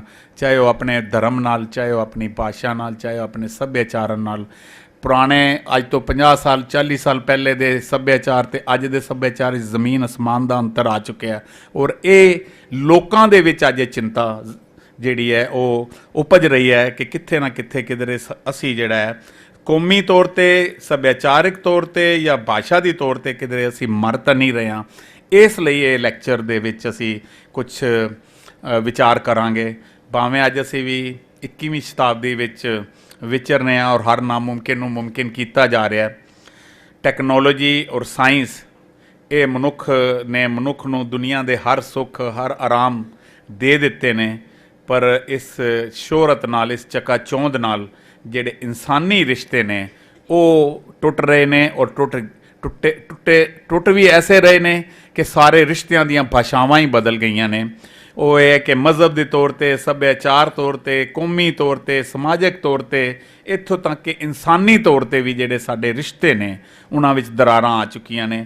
ਇਨਸਾਨ ਦਾ ਅਤੇ ਇਨਸਾਨੀਅਤ ਦਾ ਜਿਤਨਾ ਐਕਸਪਲੋਟੇਸ਼ਨ, ਜਿਤਨਾ ਸ਼ੋਸ਼ਣ ਜੋ ਹੈ ਅੱਜ ਹੋ ਰਿਹਾ ਹੈ, ਉਹ ਮੈਨੂੰ ਨਹੀਂ ਲੱਗਦਾ ਕਿ ਕਿੱਥੇ ਹੋ ਰਿਹਾ ਹੋਵੇ। ਦੋ ਚੀਜ਼ਾਂ ਨੇ ਹਜ਼ਾਰਾਂ ਸਾਲਾਂ ਤੋਂ ਔਰ ਅੱਜ ਵੀ ਇਹੀ ਹੋ ਰਿਹਾ ਹੈ। ਔਰ ਇਹ ਕੁਝ ਗੱਲਾਂ ਐਸੀਆਂ ਨੇ ਜਿਹੜੀਆਂ ਮੈਂ ਸ਼ਾਇਦ ਸਿੱਧੇ ਤੌਰ ਤੇ ਨਾ ਕਹਿ ਸਕਾਂ, ਸਿਰਫ ਸਮਝ ਵੀ ਲੈਣਾ ਕਿ ਮਜ਼ਹਬੀ ਔਰ ਵਤਨ ਦੇ ਨਾਂ ਤੇ ਔਰ ਮਜ਼ਹਬ ਦੇ ਨਾਂ ਤੇ ਜਿਤਨਾ ਸ਼ੋਸ਼ਣ ਇਨਸਾਨ ਦਾ ਹਜ਼ਾਰਾਂ ਸਾਲਾਂ ਤੋਂ ਹੋ ਰਿਹਾ, ਉਹ ਅੱਜ ਵੀ ਹੋ ਰਿਹਾ। ਇਸ ਗੱਲ ਨੂੰ ਸਮਝਣਾ ਕਿ ਮਜ਼ਹਬ ਦੇ ਨਾਂ ਤੇ ਔਰ ਵਤਨ ਦੇ ਨਾਂ ਤੇ ਇਹਨਾਂ ਦੋ ਗੱਲਾਂ ਨੇ ਇਨਸਾਨ ਦਾ ਜੋ ਹੈ ਕਿ ਨਾ ਇਨਸਾਨ ਦੀ ਇਨਸਾਨੀਅਤ ਨੂੰ ਗਰਕ ਕਰ ਦਿੱਤਾ ਹੈ। ਔਰ ਜਿਹੜੇ ਮਜ਼ਹਬਾਂ ਦੇ ਵਿੱਚ, ਮੈਂ ਵਾਰ-ਵਾਰ ਕਹਿੰਦਾ, ਜਿਹੜੇ ਮਜ਼ਹਬਾਂ ਦੇ ਵਿੱਚ ਜਿਹੜੇ ਉਹਨੂੰ ਮਜ਼ਹਬ ਨੂੰ ਮੰਨਣ ਵਾਲੇ ਲੋਕ ਜਿਹੜੇ ਨੇ ਉਹ ਗਿਆਨਵਾਨ ਨਹੀਂ ਹੁੰਦੇ, ਅਗਿਆਨਤਾ ਜੀ ਰਹਿ ਜਾਂਦੇ ਨੇ। ਉਹ ਅਕਸਰ ਮਜ਼ਹਬ ਜਿਹੜੇ ਨੇ ਉਹ ਅੰਧੇਰੇ ਦੇ ਵਿੱਚ ਜਿਹੜੇ ਨੇ ਉਹ ਗਰਕ ਹੋ ਜਾਂਦੇ ਨੇ। ਔਰ ਇਹ ਬੜੀ ਚਿੰਤਾ ਜਿਹੜੇ ਸਾਡੇ ਸਿਆਣੇ ਵਿਦਵਾਨ ਨੇ ਜਾਂ ਸਿਆਣੇ ਲੋਕ ਨੇ, ਜਿਹੜਾ ਥੋੜ੍ਹਾ ਬਹੁਤ ਵੀ ਸਮਝ ਰੱਖਦੇ ਨੇ, ਉਹ ਅੱਜ ਇਸ ਚਿੰਤਾ ਦੇ ਵਿੱਚ ਬੜੇ ਡੁੱਬੇ ਹੋਏ ਨੇ। ਮਨੁੱਖ ਜੰਗਲੀ ਜਾਨਵਰਾਂ ਦੀ ਤਰ੍ਹਾਂ ਦੂਜਿਆਂ ਤੇ ਆਪਣਾ ਮਜ਼ਹਬ ਥੋਪਣਾ ਚਾਹੁੰਦਾ, ਲੇਕਿਨ ਆਪਣੇ ਆਪ ਤੇ ਨਹੀਂ। ਇਸ ਗੱਲ ਨੂੰ ਸਮਝਣਾ ਕਿ ਮਜ਼ਹਬ ਦੂਸਰਿਆਂ ਦੇ ਉੱਤੇ ਥੋਪਣਾ ਚਾਹੁੰਦਾ ਆਪਣੀ ਸ਼ਕਤੀ ਨਾਲ, ਆਪਣੇ ਦਬਾਵ ਨਾਲ, ਆਪਣੇ ਵਿਵਹਾਰ ਨਾਲ, ਪਰ ਆਪਣੇ ਆਪ ਨੂੰ ਮਜ਼ਹਬ ਦੀ ਜਿਹੜੀ ਫਿਲਾਸਫੀ ਹੈ ਉਸ ਨੂੰ ਨਹੀਂ ਸਮਝਦੇ। ਆਪਣੇ ਪਰਾਇਆਂ ਦੀ ਤਹਿਜ਼ੀਬ ਜਿਹੜੀ ਹੈ ਉਹ ਖਤਮ ਹੋ ਰਹੀ ਹੈ। ਸਾਡੇ ਸਿਸਟਮ ਦੇ ਵਿੱਚ ਵਿਵਧਤਾ ਦਾ, ਵਿਦਵਾਨਾਂ ਦਾ ਦੇ ਕਦਰ ਨਹੀਂ ਰਹੀ। ਪੈਸੇ ਔਰ ਬੇਵਕੂਫਾਂ ਦੀ, ਪੈਸੇ ਵਾਲੇ ਦੀ ਔਰ ਅਨਪੜ੍ਹਾਂ ਦੀ ਜਿਹੜੀ ਹੈ ਉਹ ਕਦਰ ਜ਼ਿਆਦਾ ਹੋ ਰਹੀ ਹੈ ਇਸ ਸਮਾਜ ਦੇ ਵਿੱਚ। ਬੱਚੇ ਤੇ ਨੌਜਵਾਨ ਫਰਜ਼ਾਂ ਤੋਂ ਮੁਨਕਰ ਹੋ ਰਹੇ ਨੇ, ਰਿਸ਼ਤਿਆਂ ਦੀ ਪਰਿਭਾਸ਼ਾ ਬਦਲ ਗਈ ਹੈ, ਸਵਾਲ ਜਵਾਬਾਂ ਵਿੱਚ ਔਰ ਜਵਾਬ ਸਵਾਲਾਂ ਵਿੱਚ ਤਬਦੀਲ ਹੋ ਗਏ ਹਨ। ਇਸੇ ਤਰ੍ਹਾਂ ਇਸ ਦੌਰ ਦੇ ਵਿੱਚ ਜਿਸ ਦੇ ਹੱਥ ਵਿੱਚ ਪੂੰਜੀ ਹੈ, ਜਿਸ ਦੇ ਹੱਥ ਵਿੱਚ ਸ਼ਕਤੀ ਹੈ, ਜਿਸ ਦੇ ਹੱਥ ਵਿੱਚ ਪਾਵਰ ਹੈ, ਉਹ ਆਪਣੇ ਸਾਧਨਾਂ ਰਾਹੀਂ ਦੂਸਰੇ ਵਰਗ ਦੇ ਉੱਤੇ ਆਪਣਾ ਸੱਭਿਆਚਾਰ ਦਾ ਬੋਲਬਾਲਾ ਕਰ ਲੈਂਦਾ ਔਰ ਆਪਣੇ ਆਰਥਿਕ ਤੇ ਰਾਜਨੀਤਿਕ ਪ੍ਰਭਾਵ ਦੇ ਨਾਲ ਆਪਣੇ ਵਰਗਾ ਬਣਾ ਲੈਂਦਾ, ਜਿਹੜੀ ਮੈਂ ਇਕਸਾਰਤਾ ਦੀ ਗੱਲ ਕੀਤੀ ਹੈ। ਦੂਸਰੇ ਪਾਸੇ ਦੇਖੀਏ ਤਾਂ ਅੱਜ ਅਗਰ ਤੁਸੀਂ ਅਖਬਾਰਾਂ ਪੜ੍ਹਦੇ ਹੋ, ਮੈਗਜ਼ੀਨ ਪੜ੍ਹਦੇ ਹੋ ਵਰਲਡ ਦੀਆਂ, ਤੇ ਕੁਝ ਸ਼ਬਦ ਐਸੇ ਨੇ ਜਿਹੜੇ ਹੁਣ ਆਮ ਬਣ ਗਏ ਨੇ। ਉਹਨੇ ਇੱਕ ਵਿਸ਼ਵ ਪਿੰਡ, ਜਿਹਨੂੰ ਅਸੀਂ ਗਲੋਬਲਾਈਜੇਸ਼ਨ ਵਾਰ-ਵਾਰ ਕਹਿੰਦੇ ਆ ਨਾ, ਇਹਦਾ ਮਤਲਬ ਤਾਂ ਇਹ ਨਾ ਮੁੱਠੀ ਵਿੱਚ ਵਰਡ ਆ ਗਿਆ। ਇੱਕ ਵਿਸ਼ਵ ਪਿੰਡ, ਇੱਕ ਸੱਭਿਆਚਾਰ, ਇੱਕ ਵਿਸ਼ਵ ਵਿਵਸਥਾ, ਇੱਕ ਵਿਸ਼ਵ ਆਰਥਿਕਤਾ, ਇਕਨੋਮਿਕਸ ਵੀ ਇੱਕ ਹੋ ਜਾਏ, ਆਦਿ ਨਿਤ ਵਰਤੋਂ ਦੇ ਸ਼ਬਦ ਬਣ ਚੁੱਕੇ ਹਨ। ਇਹ ਸ਼ਬਦ ਅਸੀਂ ਭਾਵੇਂ ਮੈਗਜ਼ੀਨਾਂ ਵਿੱਚ ਪੜ੍ਹਦੇ ਹਾਂ, ਕਿਸੇ ਆਰਟੀਕਲਾਂ 'ਚ ਪੜ੍ਹਦੇ ਹਾਂ, ਲੇਕਿਨ ਇਹਨਾਂ ਸ਼ਬਦਾਂ ਦੇ ਪਿੱਛੇ ਬੜਾ ਵੱਡਾ ਖਤਰਾ ਹੈ, ਜਿਸ ਖਤਰੇ ਨੂੰ ਸਾਨੂੰ ਸਮਝਣਾ ਚਾਹੀਦਾ ਹੈ। ਔਰ ਇਸ ਖਤਰੇ ਨੂੰ ਸਮਝ ਕੇ ਹੋਇਆ ਕੀ ਕਿ ਇਹਦੇ ਨਾਲ ਜਿਹੜੇ ਸ਼ਬਦ, ਜਿਸ ਦਾ ਨਤੀਜਾ ਇਹ ਹੋਇਆ ਕਿ ਸਮਾਜਿਕ ਵਖਰੇਵੇਂ ਜਿਹੜੇ ਨੇ ਉਹ ਵੱਧ ਗਏ, ਮਨੁੱਖ ਦੀਆਂ ਸੋਚਾਂ ਵੱਧ ਗਈਆਂ। ਜਿੰਨਾ ਡਿਪਰੈਸ਼ਨ, ਜਿੰਨਾ ਸੁਸਾਈਡ ਅੱਜ ਦੁਨੀਆ ਦੇ ਵਿੱਚ ਅੱਜ ਸ਼ੁਰੂ ਹੋ ਗਿਆ, ਸ਼ਾਇਦ ਅੱਜ ਤੋਂ 15 ਸਾਲ 20 ਸਾਲ ਪਹਿਲੇ ਨਹੀਂ ਸੀ। ਔਰ ਇਹ ਜਿੰਨੀਆਂ ਸੋਚਾਂ ਵੱਧ ਗਈਆਂ ਨੇ, ਇਹਦੇ ਨਾਲ ਇੱਕ ਗੱਲ ਹੁਣ ਧਿਆਨ ਦੇਣਾ ਕਿ ਇਸ ਨਾਲ ਤੁਹਾਨੂੰ ਪਤਾ ਹੈ ਕਿ ਨਿਰੰਤਰ ਸੋਚਣ ਕਾਰਨ ਅੱਜ ਮਨੁੱਖ ਦੇ ਸਿਰ ਦਾ ਜਿਹੜਾ ਆਕਾਰ ਹੈ ਉਹ ਵੱਡਾ ਹੋ ਗਿਆ। ਇਸੇ ਲਈ ਕੋਈ ਕਹਿ ਰਿਹਾ ਸੀ ਕਿ ਸਜੀਰੀਅਨ ਕੇਸ ਇਸੇ ਲਈ ਜ਼ਿਆਦਾ ਹੋ ਰਹੇ ਨੇ। ਇਸ ਗੱਲ ਨੂੰ ਤੁਸੀਂ ਨੋਟ ਕਰ ਲਓ, ਇਹਨੂੰ ਸਮਝਣਾ। ਸਜੀਰੀਅਨ ਬੱਚੇ ਇਸ ਲਈ ਪੈਦਾ ਹੋ ਗਏ ਨੇ ਕਿਉਂਕਿ ਮਨੁੱਖਾਂ ਦੇ ਸਿਰ ਦੇ ਆਕਾਰ ਵੱਡੇ ਹੋ ਰਹੇ ਨੇ। ਸਾਡੀਆਂ ਸਾਂਝਾਂ ਹਿਸਾਬੀ ਕਿਤਾਬੀ ਹੋ ਗਈਆਂ ਨੇ, ਲੈਣ ਦੇਣ ਸੀਮਤ ਹੋ ਚੁੱਕਿਆ ਹੈ। ਅੱਜ ਦੀ ਰਿਐਲਿਟੀ ਜਿਹੜੀ ਹੈ ਇਹ ਟੈਕਨੋਲੋਜੀ ਬਣ ਚੁੱਕੀ ਹੈ। ਜਿਹੜਾ ਨਾ technology is governing our lifes. ਇਹ ਜਿਹੜਾ ਸਿਸਟਮ ਬਣ ਗਿਆ, ਮੈਨੂੰ ਕਈ ਵਾਰੀ ਲੱਗਦਾ ਹੈ ਟੈਕਨੋਲੋਜੀ ਦੀ ਆਪਣੀ ਮੋਰੈਲਿਟੀ ਹੈ, ਆਪਣਾ ਹੀ ਉਹਦਾ ਜਿਹੜਾ ਹੈ ਸਿਸਟਮ ਹੈ। ਤੇ ਮੈਨੂੰ ਐਂ ਲੱਗਦਾ ਕਿ ਅੱਜ ਦਾ ਮਜ਼ਹਬ ਜਿਹੜਾ, ਅੱਜ ਦਾ ਧਰਮ ਹੀ ਵੱਡਾ ਜਿਹੜਾ ਹੈ ਉਹ ਟੈਕਨੋਲੋਜੀ ਹੈ। ਮੈਂ ਅਕਸਰ ਇੱਥੇ ਬੋਲਦਿਆਂ ਵੀ ਕਈ ਵਾਰ ਕਹਿ ਚੁੱਕਿਆ, ਸਾਰੇ ਧਰਮ ਕਹਿੰਦੇ ਝੂਠ ਨਹੀਂ ਬੋਲਣਾ ਚਾਹੀਦਾ, ਸੱਚ ਬੋਲਣਾ ਚਾਹੀਦਾ। ਲੇਕਿਨ ਮੈਨੂੰ ਲੱਗਦਾ ਕਿ ਅੱਜ ਤੱਕ ਜਿਹੜਾ ਧਰਮੀ ਹੈ ਸਭ ਤੋਂ ਵੱਡਾ ਝੂਠ ਹੀ ਉਹ ਬੋਲ ਰਿਹਾ, ਜਿਹਨੇ ਧਰਮ ਦਾ ਲਿਬਾਸ ਪਾ ਲਿਆ, ਝੂਠ ਉਹ ਬੋਲ ਰਿਹਾ। ਟੈਕਨੋਲੋਜੀ ਤੁਹਾਨੂੰ ਝੂਠ ਨਹੀਂ ਬੋਲਣ ਦੇਗੀ। ਉਹਨਾਂ ਨੇ ਐਸੀਆਂ ਮਸ਼ੀਨਾਂ ਬਣਾਤੀਆਂ, ਉਸ ਮਸ਼ੀਨ ਦੇ ਵਿੱਚ ਖੜੇ ਹੋ ਕੇ ਤੁਸੀਂ ਝੂਠ ਬੋਲੋਗੇ, ਫੜੇ ਜਾਓਗੇ। ਤੋ ਟੈਕਨੋਲੋਜੀ ਦਾ ਆਪਣਾ ਕਲਚਰ ਹੈ। ਦੁਨੀਆ 'ਚ ਦੂਰੀਆਂ ਘਟਾ ਦਿੱਤੀਆਂ, ਲੇਕਿਨ ਮਨੁੱਖਾਂ ਦੀਆਂ ਜਿਹੜੀਆਂ ਦੂਰੀਆਂ ਨੇ ਉਹ ਬਹੁਤ ਵਧਾ ਦਿੱਤੀਆਂ ਨੇ, ਜਿਹਦੇ ਕਰਕੇ ਅੱਜ ਜਿਹੜਾ ਹੈ ਹੁਣ ਐਸਾ ਸਿਸਟਮ ਆ ਗਿਆ ਕਿ ਇਸ ਸਿਸਟਮ ਦੇ ਵਿੱਚ ਮਨੁੱਖ ਨਾਲ ਮਨੁੱਖ ਹੈ ਹੀ ਨਹੀਂ। ਟੈਕਨੋਲੋਜੀ ਨੇ ਫਿਜ਼ੀਕਲੀ ਨੇੜੇ ਕਰ ਦਿੱਤਾ, ਲੇਕਿਨ ਮੈਂਟਲੀ ਔਰ ਸਾਈਕੀ ਤੌਰ 'ਤੇ ਇੱਕ ਦੂਸਰੇ ਤੋਂ ਇਤਨਾ ਦੂਰ ਕਰ ਦਿੱਤਾ ਹੈ ਕਿ ਜਿਸ ਨਾਲ ਜਿਹੜੀ ਹੈ ਕਿ ਇਹ ਜਿੰਨੀਆਂ ਪ੍ਰੋਬਲਮਸ ਅਸੀਂ ਆਸ-ਪਾਸ ਦੇਖ ਰਹੇ ਹਾਂ, ਹੁਣ ਇੱਕ ਤਰਫ ਟੈਕਨੋਲੋਜੀ ਔਰ ਕੈਪੀਟਲਿਜ਼ਮ ਹੈ ਔਰ ਇੱਕ ਤਰਫ ਧਰਮ ਤੋਂ ਦੂਰੀ ਹੈ।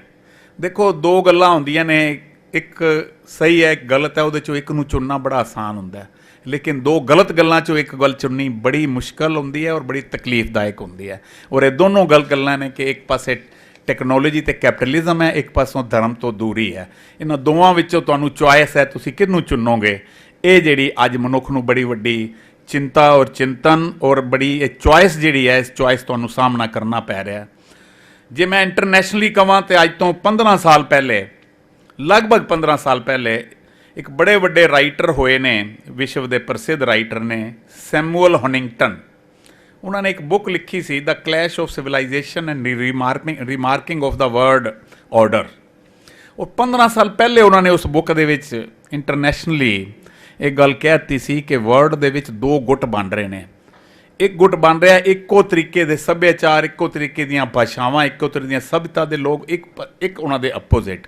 ਔਰ ਉਹ ਇਤਨੇ ਇੱਕ ਦੂਸਰੇ ਦੇ ਜਿਹੜੇ ਨੇ ਉਹ ਆਮੋ ਸਾਹਮਣੇ ਹੋ ਗਏ ਨੇ ਕਿ ਤੀਜੇ ਵਰਲਡ ਵਾਰ ਦੀ ਜਿਹੜੀ ਹੈ ਉਹ ਸਿਚੁਏਸ਼ਨ ਸਾਹਮਣੇ ਆ ਰਹੀ ਹੈ। ਤੁਸੀਂ ਵਰਲਡ ਦੀ ਜਿਹੜੀ ਅੱਜ ਪੋਲਿਟਿਕਸ ਹੈ, ਟੀਵੀ ਦੀਆਂ ਅਗਰ ਖਬਰਾਂ ਵੀ ਰੋਜ਼ ਦੇਖਦੇ ਹੋਵੋਗੇ ਤਾਂ ਤੁਸੀਂ ਦੇਖ ਸਕਦੇ ਹੋ ਇਹ ਜਿਤਨੀਆਂ ਕਤਲੋਗਾਰਤਾਂ ਨੇ, ਇੱਕ ਪਾਸੇ ਅਮਰੀਕਾ ਹੈ ਔਰ ਇੱਕ ਪਾਸੇ ਰਸ਼ੀਆ ਚਾਈਨਾ ਕਿਸੇ ਟਾਈਮ ਆਪਸ ਵਿੱਚ ਇਕੱਠੇ ਨਹੀਂ ਸੀ, ਪਰ ਹੁਣ ਹੋ ਰਹੇ ਨੇ। ਖਾਸ ਕਰਕੇ ਵਰਲਡ ਵਾਰ ਦਾ ਜਿਹੜੀ ਰਣ ਭੂਮੀ ਹੈ ਉਹ ਸਾਡਾ ਇੰਡੀਆ ਬਣਨ ਜਾ ਰਿਹਾ, ਇੰਡੀਆ ਪਾਕਿਸਤਾਨ ਜਾਂ ਏਸ਼ੀਆ।